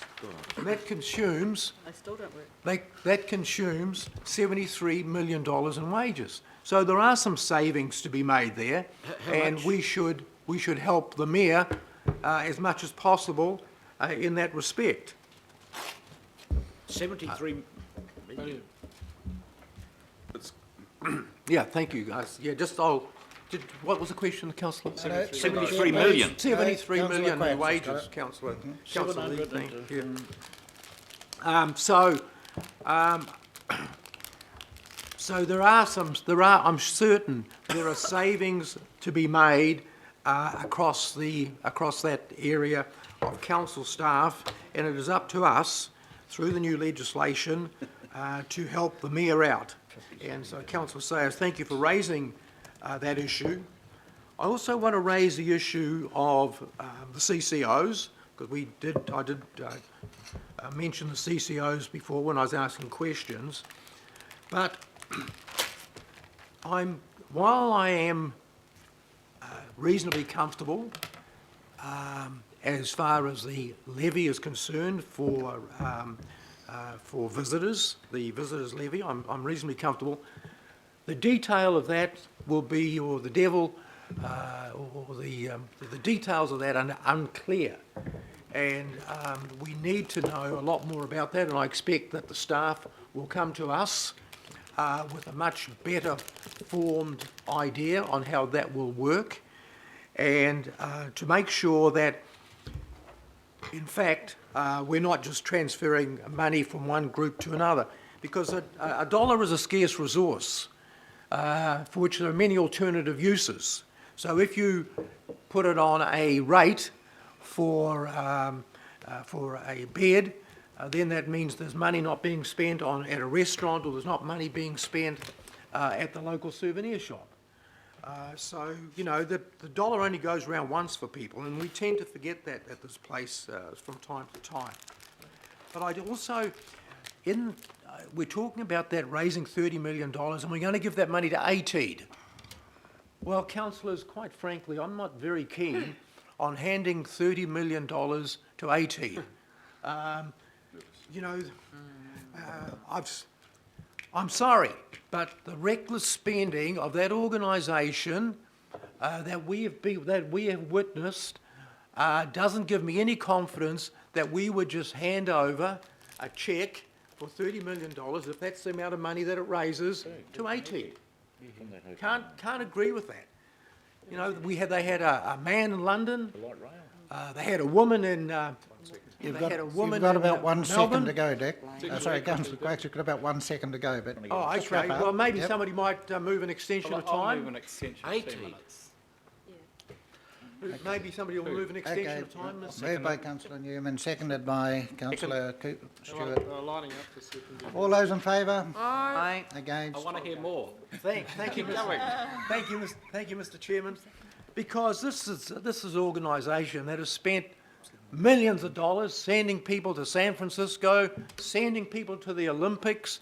We had a man in London, we had a woman in San Francisco, we had another woman in Melbourne, and really, I think we would be absolutely no worse off you'd have to prove to me that we would be worse off by cutting their budget by 75%. Because I can tell you right now that in the long-term plan, our aspirations for growth, GDP growth for Auckland and for export growth has not been, we're not even close to what we've had in the Auckland plan. And so I don't believe that we would be any worse off by cutting their budget by 75% and allowing people to either keep that or we use that ourselves on the projects that we agree to, not the CCO. So, look, I think there's some major savings there. I think we can cut staff costs. I think Councillor Sayers is in agreement with that. And we can certainly cut the cost of ATEED. Thank you, Mr. Chairman. Thank you, Councillor Craigs. Just to clarify one thing, I think you said 52% of the, so we're quite clear, that's of the rates income. So it would only... That's what I said. Yeah, okay. So if it was all income, it's about 22, 23%. I'm talking about the rates income. So every dollar that my ratepayer pays, 53 cents goes to paying staff wages. Yep. Quite simple. Councillor Casey. I think probably twice, maybe in my years as a councillor, I've agreed with Councillor Quacks. You're always agreeing with me. Just about to agree for the third time on the CCOs. I've got a real nervousness around accessibility and getting, setting targets, savings targets, and seeing them implemented. I don't know how we do that. So I haven't had any comfort from staff to date. I think it's a work in progress, that's what you're telling me. But I'm a real fear. And ATEED in particular is one that I've read your emails, Dick, and I agree with them. It's about that in particular. And a recent example is that ATEED promoted Sky City for the local government conference. I have no answer to that at all. And that comes from Malcolm Alexander, the Chief Executive. Why would ATEED promote a private organisation and not our own council facilities? The money is then going outside of council. I don't get it. And so I'm completely in your corner on this, Dick. I think there's a lot of bad decisions that have been made recently, and we shouldn't let them continue.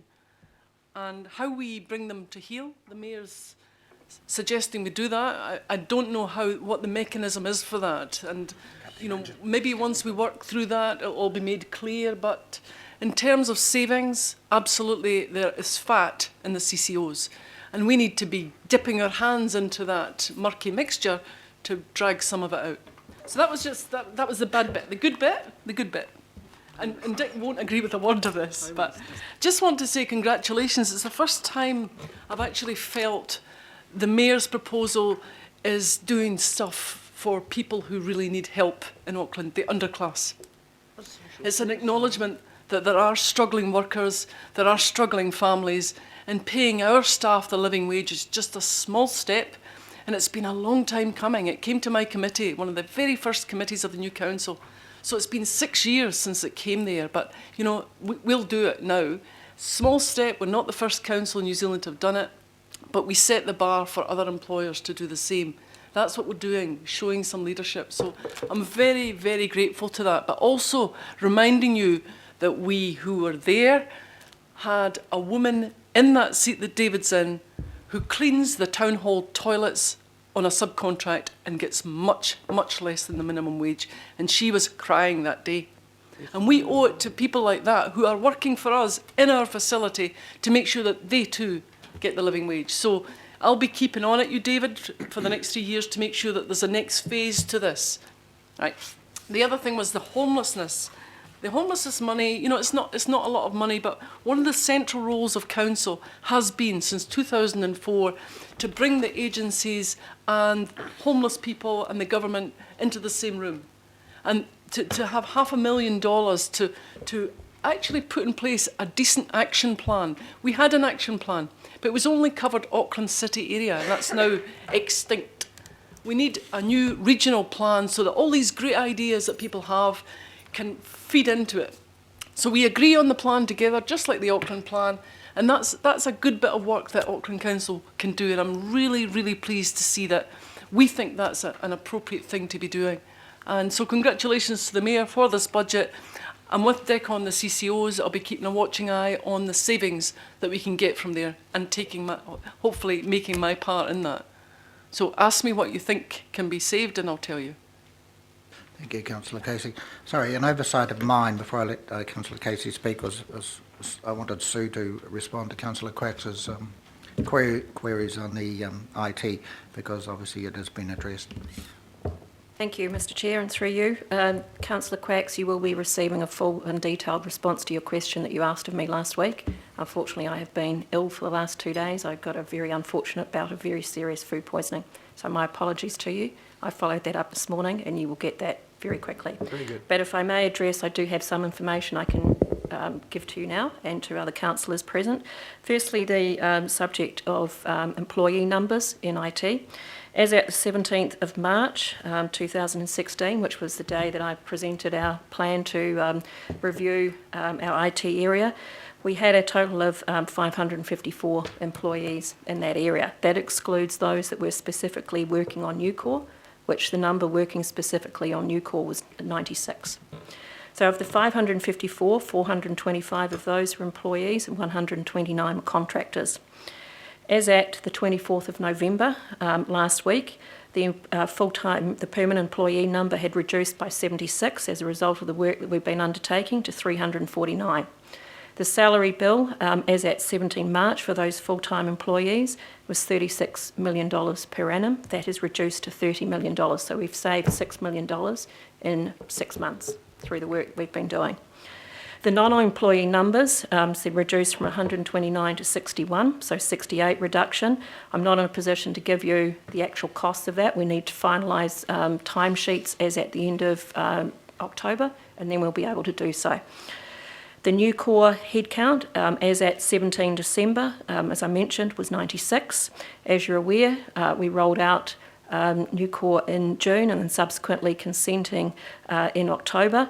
The number of contractors working on Nucor has reduced by 46 contractors over that period to is now 50.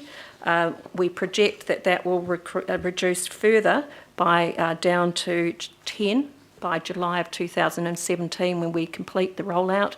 Then we go into a phase, usually with projects such as that's a phase of approximately 3 months of post-go live support before you hand something like that over to back to IT for business as usual support. So Councillor Quacks, I trust that's helpful to you today and you'll be receiving a full detailed response from us. Thank you. Councillor Walker, Wayne Walker. I didn't have a question. Oh, sorry. I had you up there. Councillor Darby.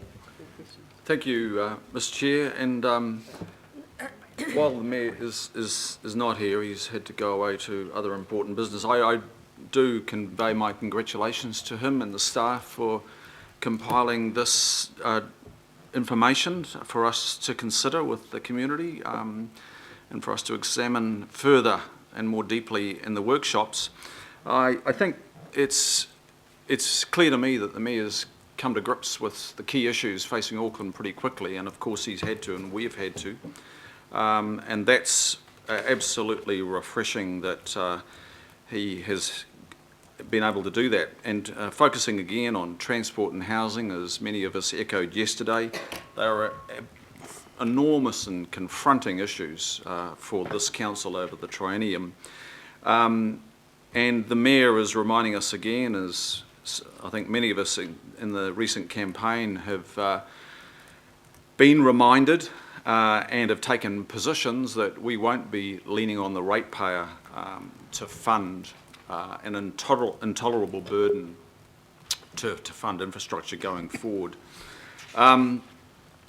But we can't do just alternative funding alone. It has to be in tandem with the efficiency savings. And I just want to come to some of the points raised by members in a little while.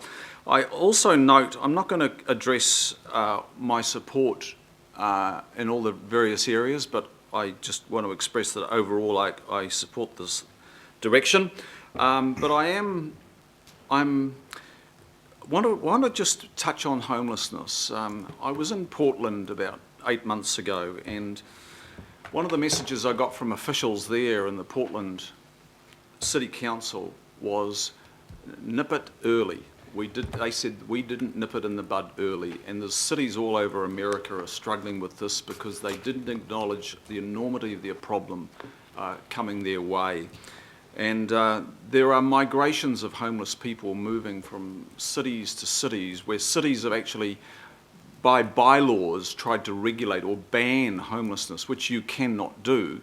But people have moved from cities to more liberal cities where it's not banned and they're addressing it through other means. I guess what the Mayor has articulated, and thank you, Councillor Casey, for your work in this space and further work in this space, is this issue is looming as an enormous issue in Auckland and New Zealand. And I think we do need to get to grips with it very early on and not be dealing with a problem which is 4 times what it is now in a year or 2 years. Living wage, I didn't support that proposal when we discussed it last time. I'm on board for this now because I understand it better. It's also about pay equity. I'm aware that there's probably a majority of that, some 2,100, a clear majority that are women. But I'm also noting, and it hasn't been referred to here today, a proposal to debt fund and a one-off for just the annual plan year of $40 million to address the mass transit and frequent transit network, I imagine it is, and start advancing work there. I appreciate the recognition by the Mayor of the importance of doing that work earlier rather than leaving it to the LTP years. In terms of cost savings, I've heard some members talk about we need to do better than 1%, we need to be doing 10%. And some mention of cutting staff further. I just want to really remind members that I think it's incumbent upon us to actually target particular savings. I've heard in my 3 years at council just quite generic throwaway, we need to save 3, 6, 9 or whatever it is. I think as members of this council we need to identify the areas rather than just say to staff, go away, find it. I think it's totally irresponsible of us as governors to just be so generic. And on staff, I think we need to probably examine productivity of each FTE rather than just getting rid of staff. I'm not saying don't reduce the number of FTEs, but I'm saying let's examine the productivity. Let's understand the services, the projects, the programs that each FTE supports. And I would be concerned if the cancellation of FTEs was just replaced by the... Have about 15 seconds. By the hiring of a consultant. So we've achieved the target of having reduced FTEs, and those that have been hammering the table on that one are totally oblivious to the fact that the project or program has had to be carried on anyway and it's been replaced by a consultant. So, Mr Chair, in summary, I totally support this direction and I think it's a good bold measure in an annual plan year by the Mayor. Thank you. Right, we have Councillor Watson and then Councillor Lee and Councillor Simpson. Thank you, Mr Chair. I'd echo the sentiments of Councillor Darby in terms of the overall approach or tone of the mayoral proposal, particularly as it goes to those main themes that he enunciated to do with fairness, stability and collaboration. The one I would add, from our perspective as much as any, is communication. As much as the reality of the council's position has been spelled out to us on any number of occasions, I'm pretty sure the great mass of people in Auckland still don't quite understand the rather restrained environment in which we're operating from here on in, and that was evident in the election campaign, and it was evident in the last 3 years.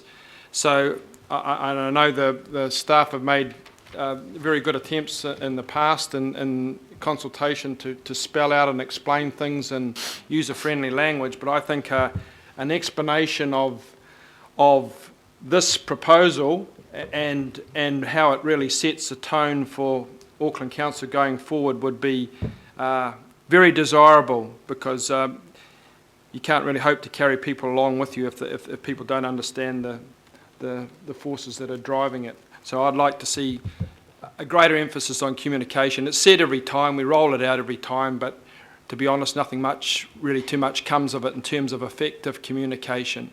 That our Auckland has, improved immeasurably, but it still gets delivered in with all the junk mail.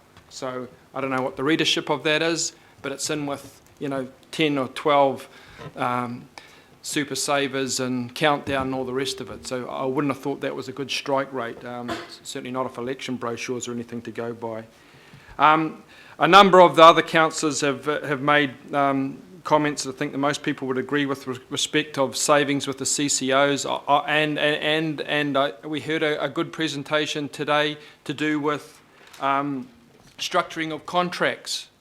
I'm certainly aware of, just by random, some of the contract arrangements that go to, in some cases, quite big contracts, where there just seems to be middlemen carving off big chunks without really adding anything to the process. Now, we don't have oversight of that. It's not within the Auckland Council. It's with the CCO. That's why I think Councillor Lee's suggestion of some sort of independent oversight or expertise is required, because, and I say that without knowing what the Mayor's got in mind in terms of investigating CCOs, but I certainly know to date our oversight of a number of CCOs has been almost nil in terms of really knowing how the game rolls, except when you do get little insights, and when you do get those insights, they're rather disturbing.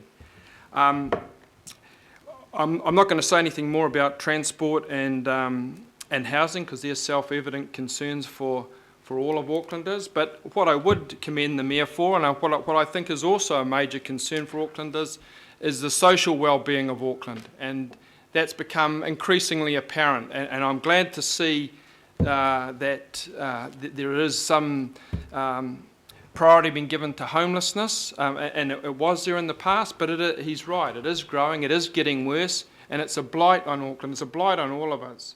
And I don't think it's acceptable anymore just to sort of wistfully step over the bodies as we're walking into the town hall and think somehow that's going to disappear, because it's not. The same with the living wage. Goodness gracious, in the last 3 years, if there's been any forces that have made it apparent that people living in Auckland need the living wage, it's the housing market, both purchasing and rental. Not too many people on the living wage will be purchasing houses, but they do have to pay rent. By my calculations, someone on the living rent, just about all of their net pay would be going to their rent. So I think we have a responsibility as a good employer to lead the way. We're a little bit late for leading the way, but we can at least join the queue. So I certainly commend the Mayor for that. The other measures that are touched upon to do with targeted rates and collaboration with the government, they're also highly desirable, as is his major focus on really stability with the ratepayer. I think we've all had that message loud and clear, and I doubt if there's any single councillor around here who didn't agree with that during the election period. So I welcome that, keeping the rates around 2%. 30 seconds. 2%. But I think as Councillor Quacks and Councillor Sayers have alluded to, we have some responsibility here to go beyond what we did in the last term in terms of investigating our CCOs, because I sense there is a change of wind here, and I think we should take advantage of that. Thank you. Thank you, Councillor. Councillor Lee, Mike Lee. Yes, these are interesting times, Mr Chairman and members. I recall 3 years ago this council, relatively new, had to deal with a crisis and rally around to ensure the stability of the Auckland Council, and by and large we did that. Now we have a new council and a new mayor, and I guess all of us in some ways are in transition, including the mayor. So the mayor has a mandate that we all need to respect. A lot of Aucklanders voted for Phil Goff, including myself, and we need to rally behind him to ensure the stability of the council and the progress of the council. In terms of transition from an election campaign to office, I feel that while all the right topics have been touched on here, I think the statement, the policy statement or the proposed budget is still somewhat undercooked and needs more thought and more work. The Mayor is quite right to identify homelessness as a major issue.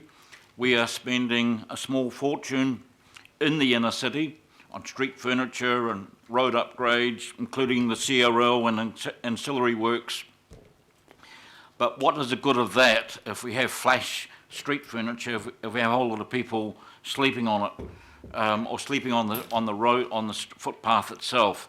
So this is not just a background noise problem. This is a major problem that we need to confront. It is becoming quite appalling, really. So I wonder whether $500,000 is going to do the job, but it's early days yet in regard to this budget, but I feel we may have to do a bit more to deal with the serious crisis. Don't forget, we've been going backward in this area. In 2012, just across the road, there was a night shelter that catered for the homeless. And there's a night shelter, I'm advised, in every major city in New Zealand, but not Auckland, because in 2012 it was quietly closed and demolished. And so there were no arrangements really to cater for those people. So we may have to step up and take a lead in this area. It's the same with the living wage.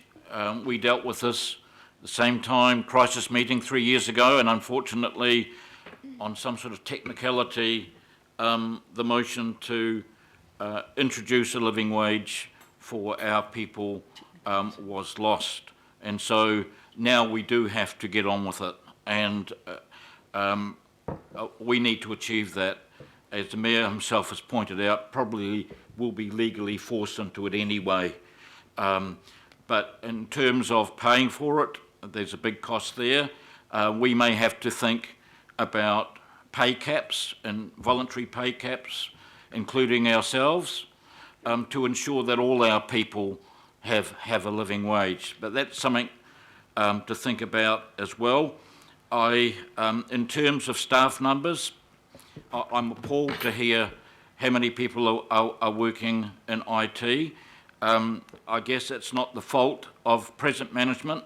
It is the fault of management, though, because it was management that made a decision even before the Super City was formed about going down this particular path that we appear to be stuck with.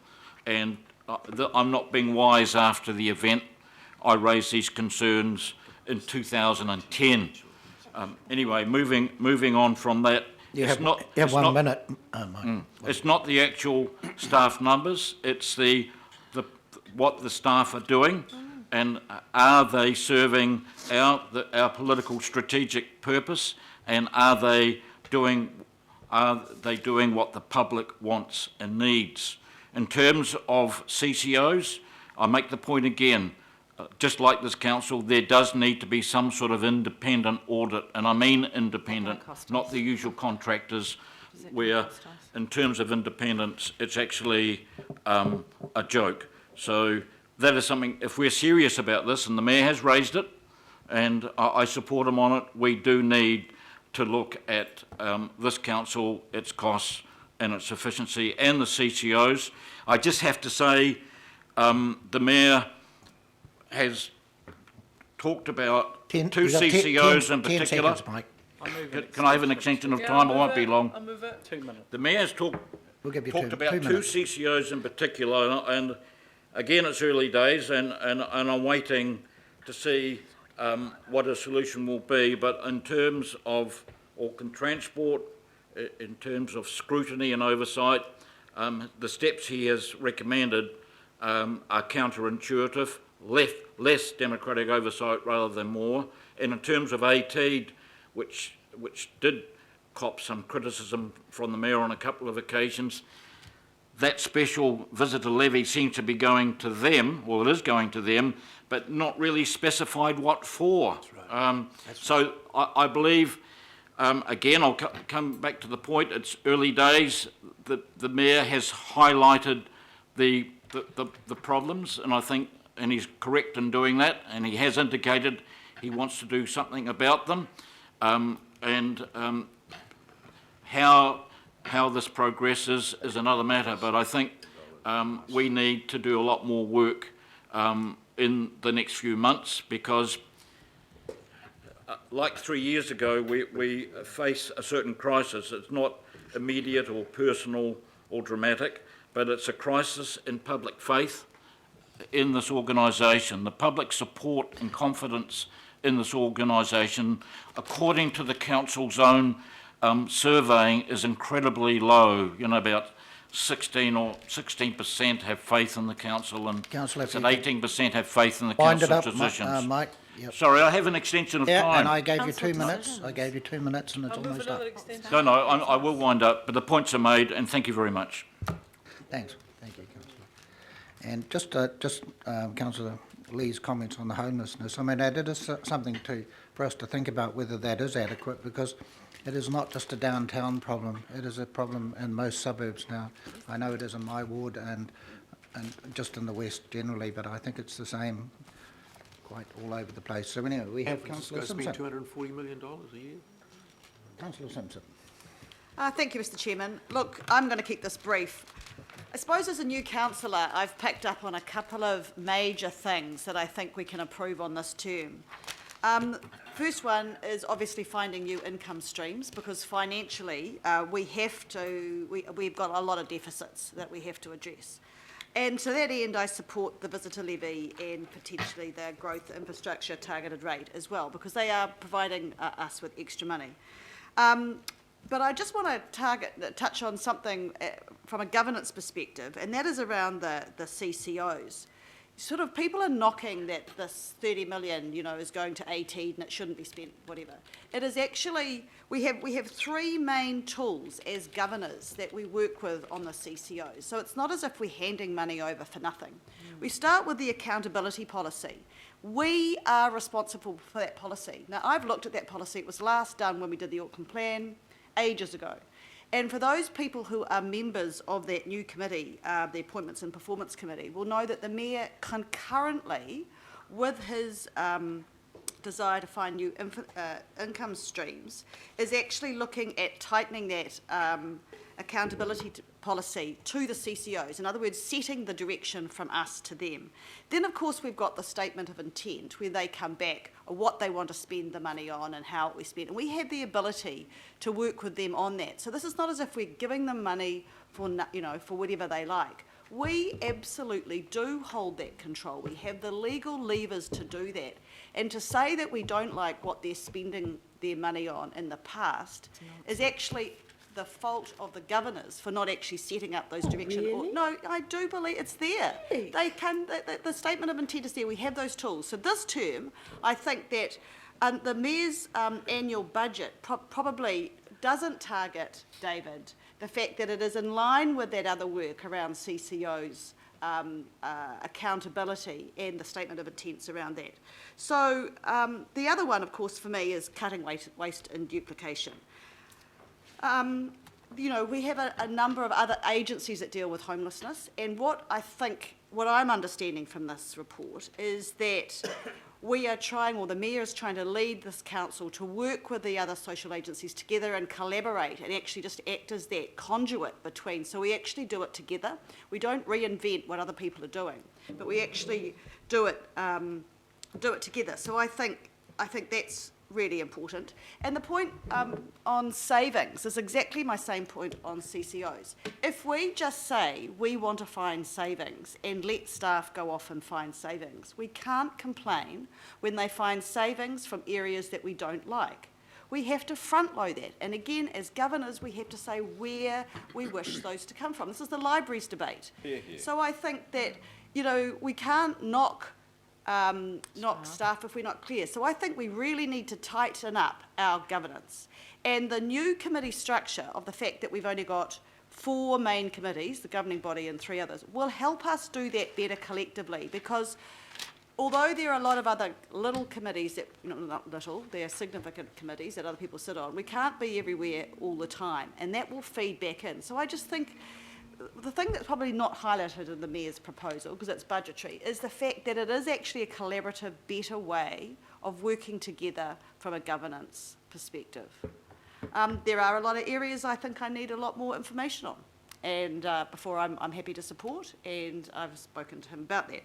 But in general, I think it has some very good levers, especially creating new income, which is what we desperately need, without going back to the poor old ratepayer who has been hit quite significantly over the last 6 years. Thank you. Thank you, Councillor. Councillor Lee, Denise Lee. Thank you, Mr Chair. So would echo many of the comments that have been made already in terms of what this proposal highlights in terms of looking for new revenue, and really applaud that body of work, and also making sure that we do keep an eye on efficiencies and savings, and I look forward to the setting of the targets in the new year, and we can debate things obviously a lot more fully there. I've just got 2 areas that I want to cover off really quickly. One is on the living wage. I'll look forward to what I hope will be a full comparative exercise between what we were already doing with our social equity principle, and Councillor Cooper has already highlighted that. I don't think that we've understood really in this last term and now this new term what has been going on, and in many instances average increases far greater than what you'd get under the living wage to get people up to what we have already determined is a social equity principle level.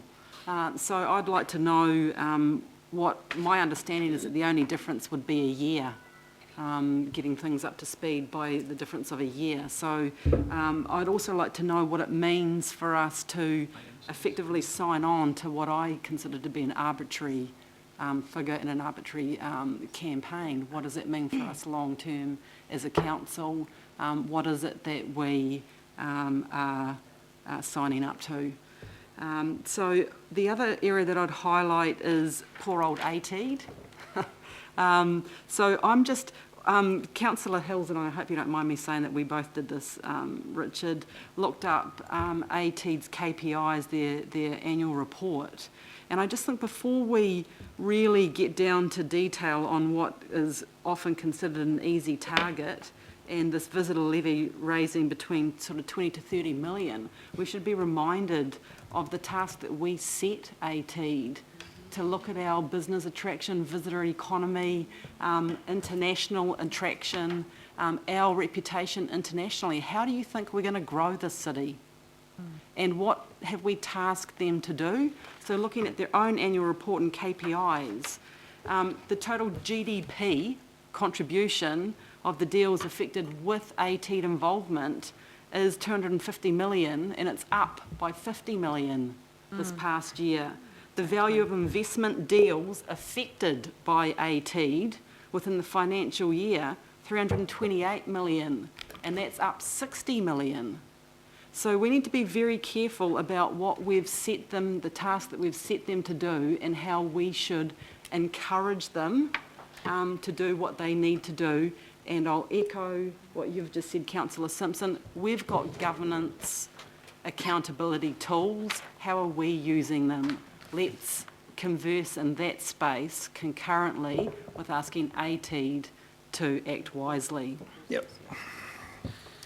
Thank you, Councillor Lee. Yes, we don't want to turn it into a turkey shoot. So we have Councillor Wayne Walker. Sure. I'm encouraged by the leadership that Mayor Goff is showing in his budget.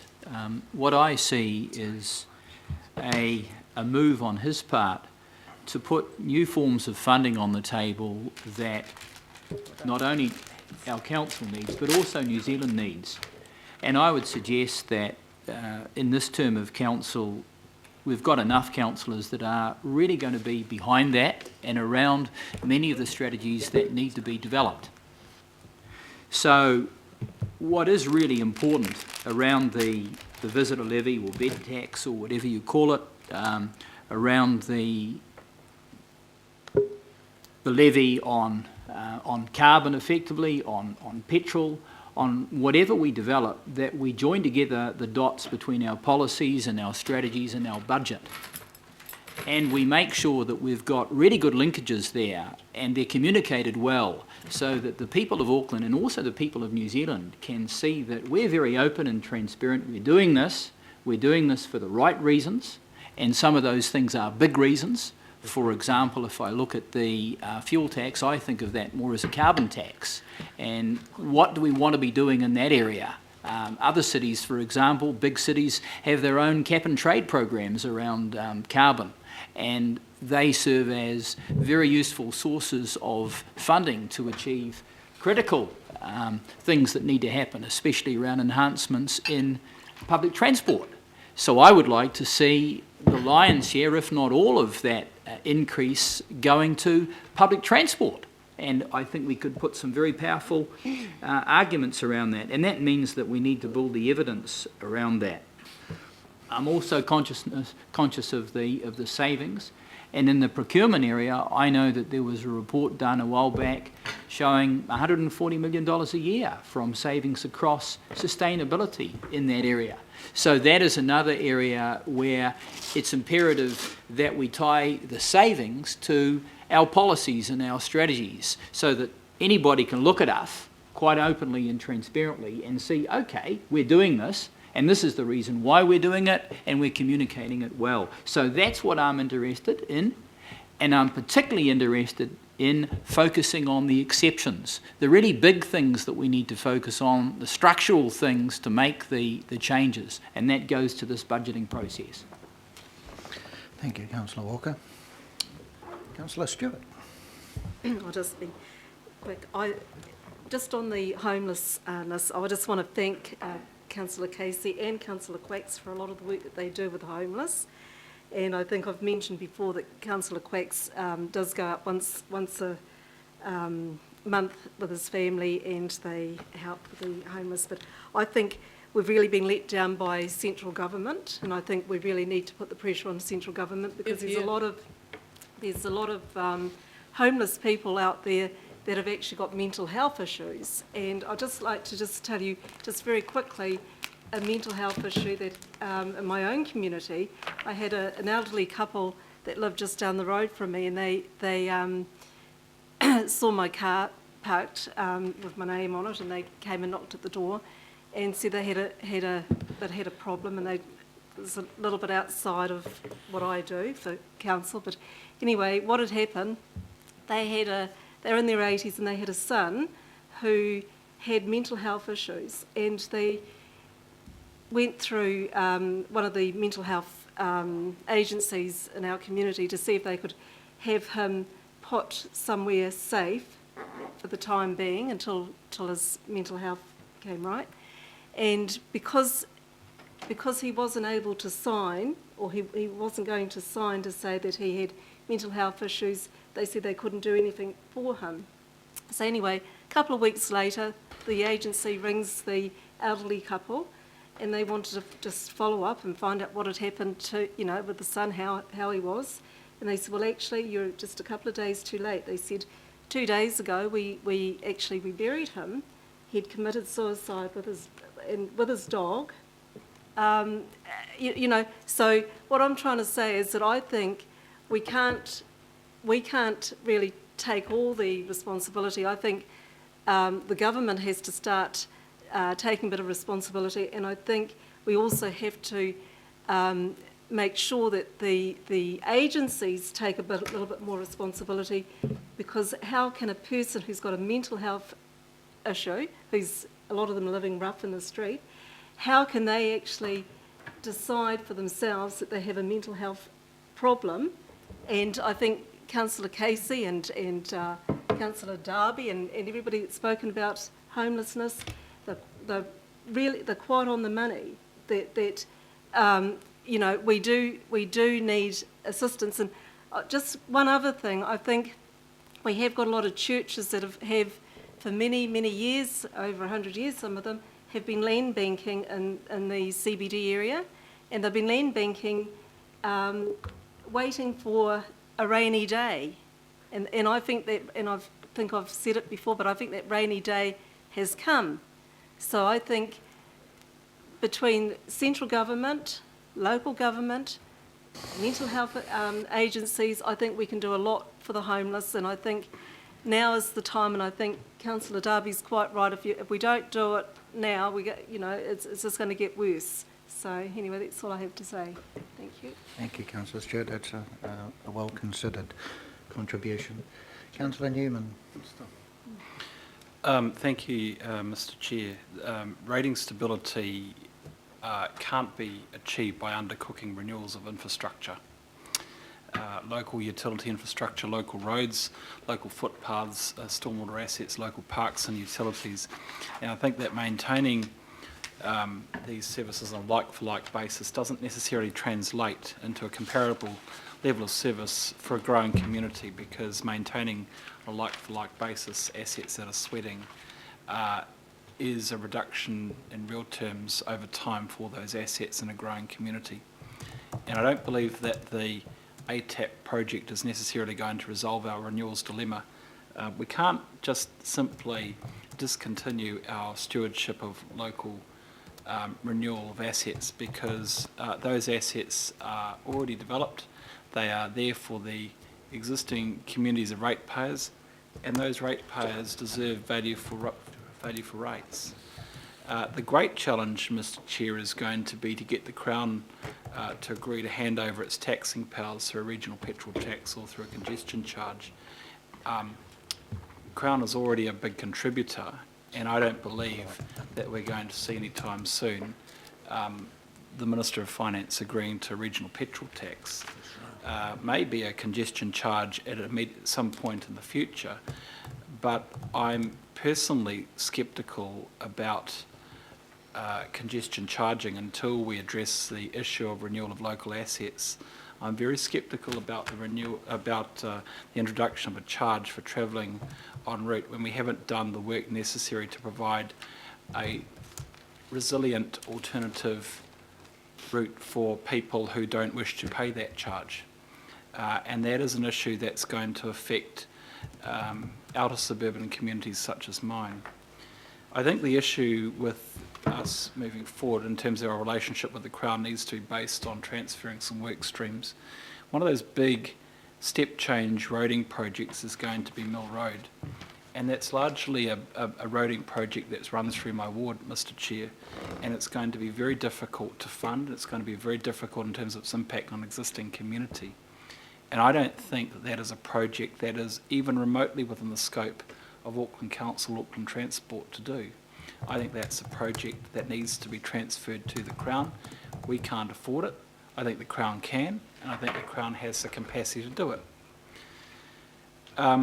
Moving forward, Mr. Chair, I'm actually quite comfortable in principle with the visitor levy, but I've spoken on the issue of its technical efficiency to minimise leakage. I think that's a point which officers will need to address. I'm sure they will. I'm interested in the targeted land rate, but as I've said previously on this point, there is a contradiction with our unitary plan. The regional policy statement and the future urban land supply strategy are both porous documents, and we can't expect to target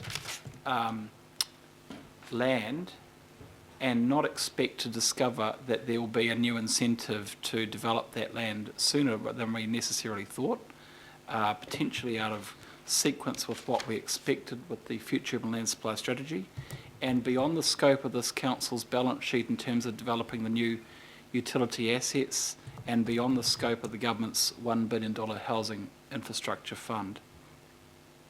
Just on the living wage, I have to tell you that I am so embarrassed by the idea that we would have frontline staff, library staff, maybe staff working in administrative roles, many of whom I suspect are young Māori and Pacifica staff who live in my ward, or maybe live in communities like Otara or in Beach Haven or Glen Innes or Ranui, who work hard but who are well behind in terms of a hourly rate, an hourly wage that is fair or sustainable.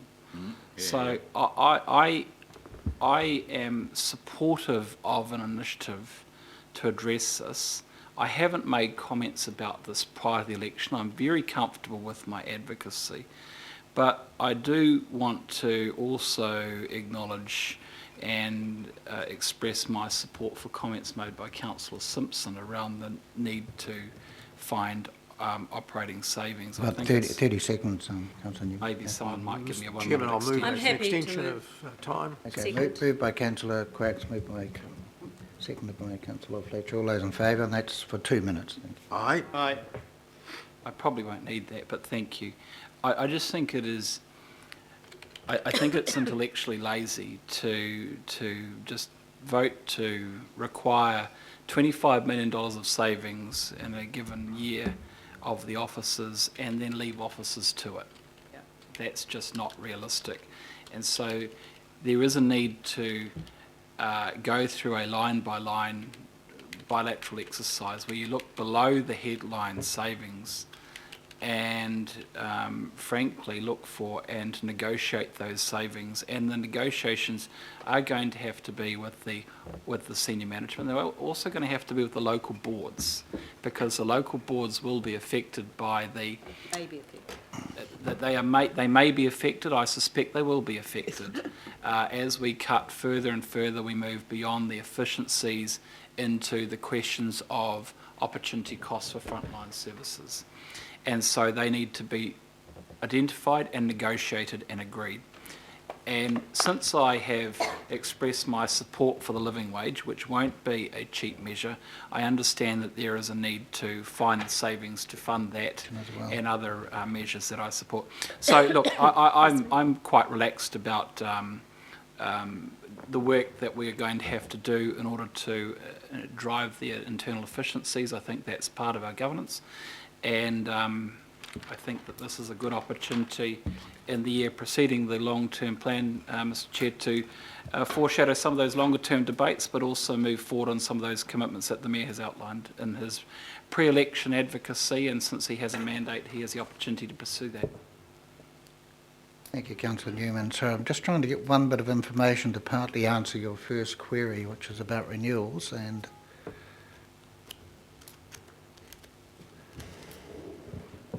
Doesn't need to be now.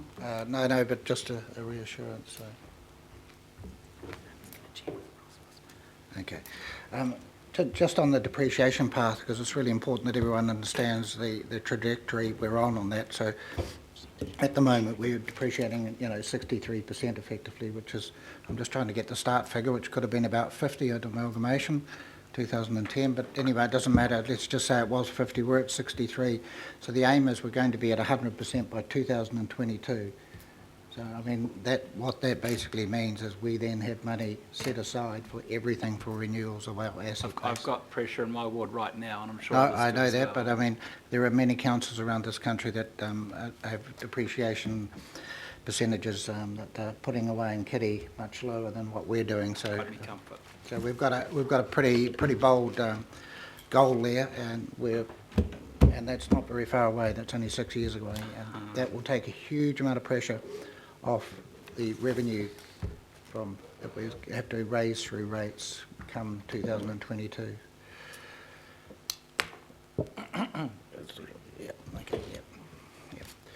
Right, we have Councillor Cooper, and that's the last person I've got indicating at the moment. Oh, Councillor Hill, Councillor Fletcher. Thank you. Firstly, for me, I just find the whole process rather alarming, where the governors of Auckland and we get the proposal the same day as the press, a couple of days before we need to consider it, and I don't think that's helpful to good decision making. So I would hope that we get a bit of a heads up before the press next time. I find it really difficult as a group of people to digest this within a day or two, with all the media commentary before we've even got a chance to sit down and talk about it. So I don't think that's a great process. My thoughts on the living wage echo Councillor Denise Lee's thoughts, and I do think we need a proper a really hard look at it, and we haven't been reported back about the really great work that's been done around our social equity principles since early 2014. It just hasn't come back to us, and so a lot of us don't understand the good work that has been done and the pathway. We were nearly there anyway, and now we're going to disrupt that, and that was all manageable. So that'll be an interesting report back. ATEED, I do have to say that the way we keep attacking our CCOs isn't really helpful. If we keep attacking ATEED, it is bringing huge amounts of revenue into Auckland, and that money employs people. That's so important. We've got to think about our actions and the flow-on effects. My other issue, second to last, the business differential. Yes, I understand it's a trade-off against the interim transport levy, but already in the LTP, last year, we extended out the time for the differential to come closer to residential. We already chopped that in half. This year, we're putting it off. So 2 years running, we're basically not acting in good faith with our businesses. And I know that it's great headline news every time we go, oh, Sky City, the big boys, but we've got to remember that over 90% of our businesses are small to medium enterprises. And it's those mum and dad businesses, small businesses, our young people starting out. And they're often only paying themselves a small amount of money just to keep it afloat. They've taken the risk, and then again we go, okay, we're just not going to help you. And so I think we've got to remember that. It's very easy to yell about the big boy next door, but that's one business. There's so many other small businesses that we need to help. So I'm hoping that this stopping it for 1 year isn't a precursor to, to just forgetting about it. So I'm going to be very vigilant at the LTP discussions next year. My last issue is waste, the rubbish. One of our core businesses that gets people really racked up. It's probably one of the most common communications that we all have is around the rubbish bags, picking it up, the cost, etc., etc. People have been waiting, it's now 6 years, we're into our 7th year of amalgamation, we still haven't got one consistent collection method. And everybody asks the same thing, when is it all going to happen? When are we all going to be the same? And still again, we're going to put that off yet again.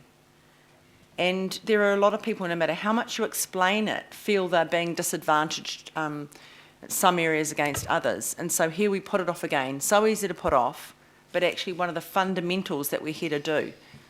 And so I'm really disappointed about that. I'm really disappointed that we're not going to composting, all that organic material to landfill. That won't make Councillor Wayne Walker very happy. More methane, more emissions.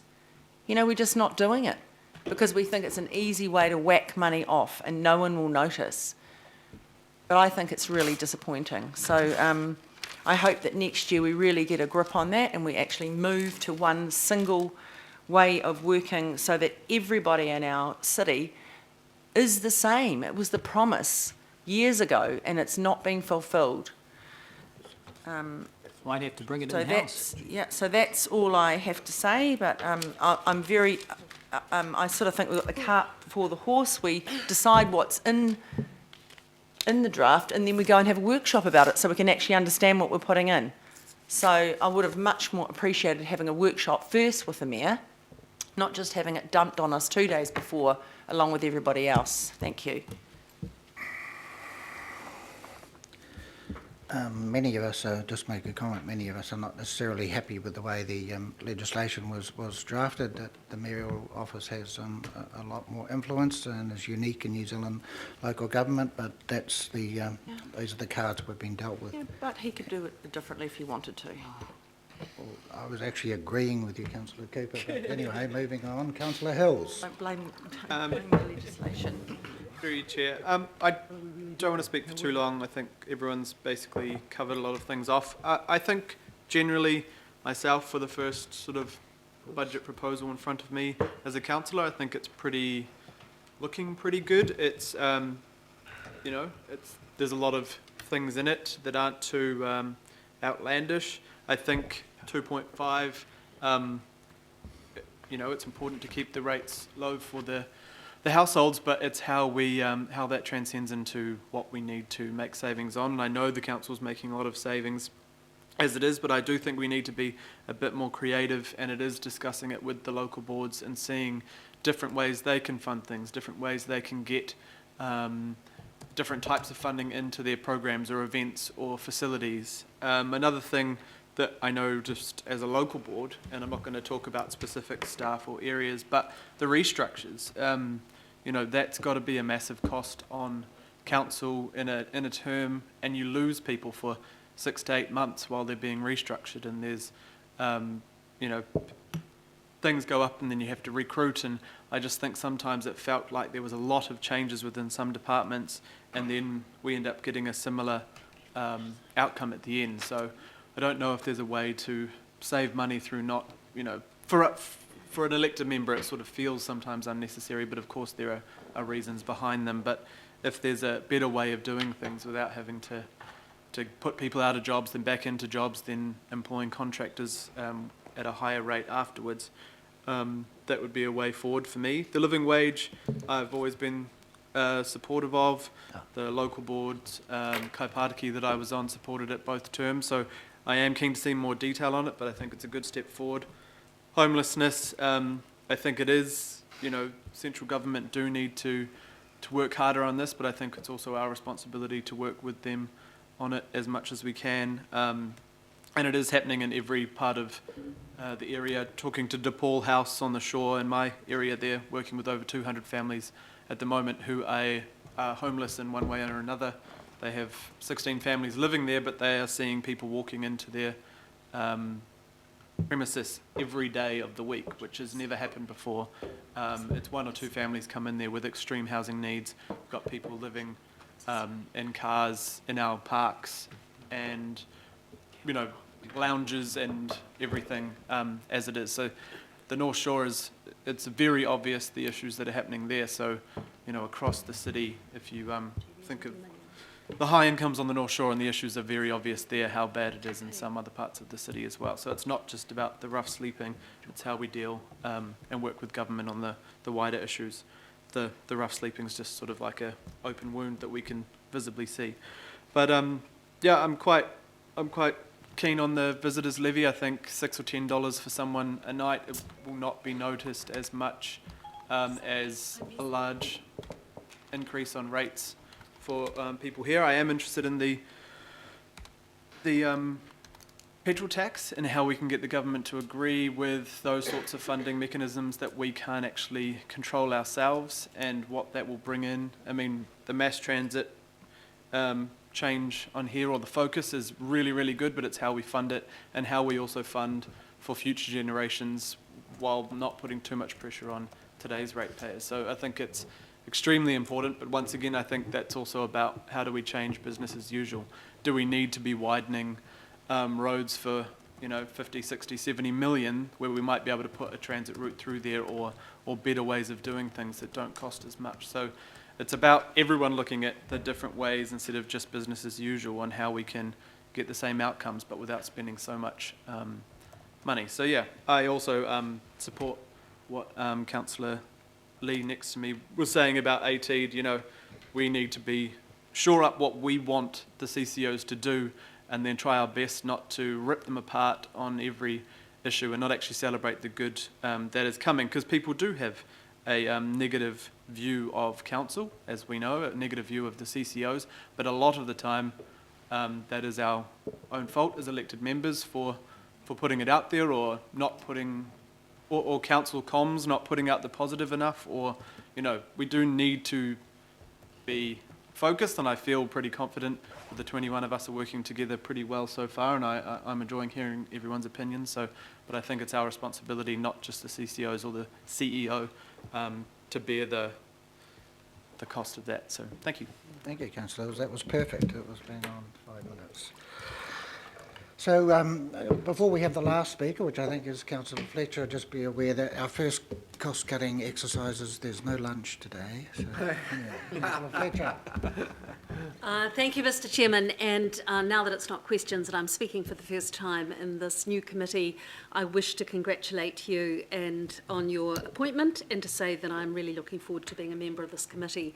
And like Councillor Simpson, I'm very, very pleased that we've finally got a restructured council that will allow us to have the opportunity to really spend some time deep diving into the issues. So we'll have that time to prioritise things in a way that just was not possible during the last 2 terms of councils. I'm also very pleased to hear that councillors are waking up to the fact that we can actually drive our CCOs if we are determined to take the time to establish what the policies are that we want them to deliver, because they are just the delivery agents for council. So to kick start on this, I think given the Mayor's only been in the position for, virtually a month, it's not a bad first attempt. It's a big-hearted view of what an Auckland might be. And it's probably where I would have liked this council to have been back in 2010. As the Minister who introduced depreciation for councils back a few years ago now, it was really irritating to me that we wouldn't even entertain a debate about what legacy councils were doing in 2010, and we just kind of papered over a lot of those things. The reason that I was so passionate about it is that I genuinely believe in sustainability.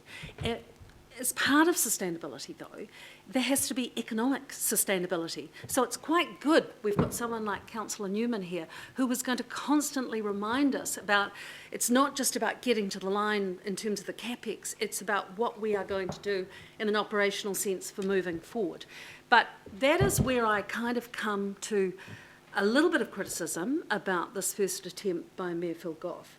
And that is, I've touched on with the questions already, we know that 17% approval rating from the general public, and the first thing up here is about what we can do in terms of getting the public having a little bit more confidence in this council. Where is the one area that we've actually got 90% plus approval rating? It is in the area of parks. It is totally in the area of parks, and this is totally silent on it.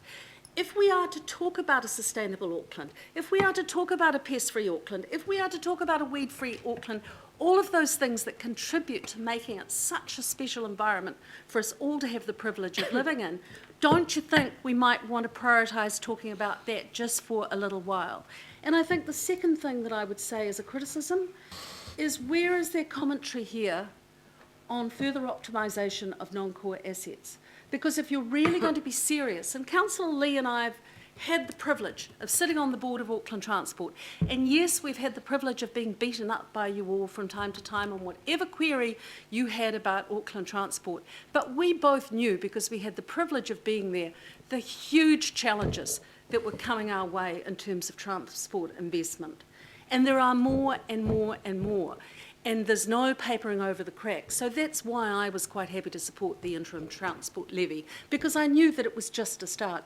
And I'm actually one of those who think that the Mayor's on the money in terms of the petrol tax, because it's probably going to be easier to administer. Whether or not we get that through to the government, goodness only knows. But they are wanting to see our skin in the game. We've applied that to other things, but we have to show that we are prepared to make some sacrifices of non-core things in order that we can do those things that are precious to people like me. I want to see the light rail. I genuinely want. It was meant to happen in 2007, and here we are in 2016, and we're still not talking about it. It was meant to go up Queen Street, it was meant to go down to Minion Road, and by God, I'd like to see it in my lifetime. But we're not going to see that unless we are prepared to actually entertain some of these unpalatables. And it's not a good thing, Mr. Goff, aka also known as Mr. Wood, sitting here today, to remain silent on these, because these are going to be the tools that we're going to need to look at if we're going to be in a situation that we can actually move forward on some of these big projects. Finally, I want to just comment on those who have actually said a little bit around the importance of actually doing a further deep dive into efficiencies.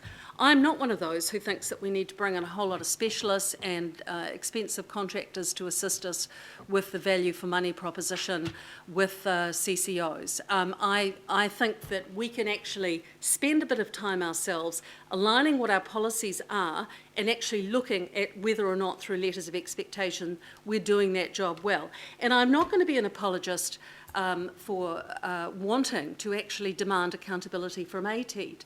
ATEED have not performed to their letters of expectation. Yes, they've done some really good things. I'm not going to be, completely critical of them, but if I had my way, and maybe some of you might support me, I think the introduction of a visitor levy is a really good idea, but as I said in question time, that should be going to the regional parks. It should be going to the Manga Authority. Let's reduce some of that pressure on our LTP that we've got in there for the Manga Authority. It doesn't have to be going into a slush fund that can actually be spent more and more and more as the fund grows and grows and grows in terms of what ATEED may choose to do. Councillor Quack's just passed me some figures in terms of the commitments that through the Auckland plan that ATEED have, and that was growth in terms of GDP and exports. We're way shy of the goals that were set on that, and I think there can be a role for ATEED, but there possibly could be a better way of achieving that. So, Mr. Chairman, on the rating increase, we are going to have to get on top of that. As much as you think, well, we've got to 2.5, that's good. In reality, for residential ratepayers, we know that's 3.5 before you start. We also know with the capital revaluations that have to take place next year on the upzone properties, we are going to see many, many ratepayers with double-digit increases. Let's get real about what that's going to mean. And that's going to cause a lot of pain in terms of long-term residents of Auckland. And we're going to have to come to grips with that. We're going to have to find some solutions there.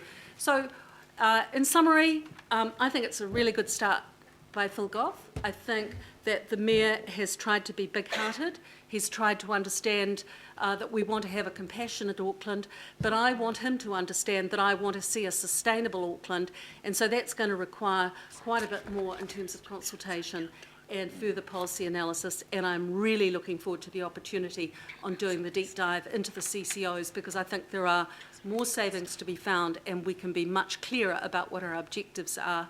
So thank you very much, Mr. Chairman. I wish you and the Deputy Chair, Councillor Simpson, well in the months ahead. Thank you, Councillor Fletcher.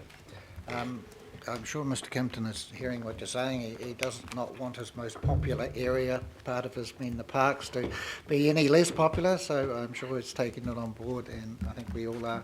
And when it comes Didn't get into playing fields and sports either, but I No. could if you wished. But just a question of optimisation, let's be quite clear that in the new year we will be starting a workshop, and we're going to introduce that topic by revisiting the two consultants' reports that we had this year. Yes, this year, was it? Yes. Last year, sorry, the Cameron report and the EY report, because that gives us a good basis to actually start looking at things as well as other matters. So that brings the end. Thank you very much, folks, as I say. So we just need to actually just move and second, which has been done, the Merrill report, and I'm proposing to put it in a block and not to break it down. And we've got up on the screen there point C, so Councillor Lee, Denise Lee, you'll see that we've made the changes that you sensibly pointed out, so they are in there. So it's been moved and seconded. Could I just ask that you take under the introduction of visitor levy, because I don't agree with that being directed solely to ATEED, I would like for you to take that Unfortunately, we can do that in the workshop, but unfortunately we can't do that because the Mayor is not here. Well, the Mayor said that he But we could note that. He was to be represented by Mr. Yes, I know, but he's not a politician. The Mayor also said that he hadn't allocated the funding for the visitor levy. What we're going to do is we're going to note that. Okay, and that's does the same thing. So I'm going to put the A, B, C, D. All those in favour? Aye. Against? Thank you. Unanimous. Appreciate it. Oh. Doesn't all right, so you got more. Thanks for the work. It's finished now, Dan. Both of them, thank you. Thanks. He was asleep.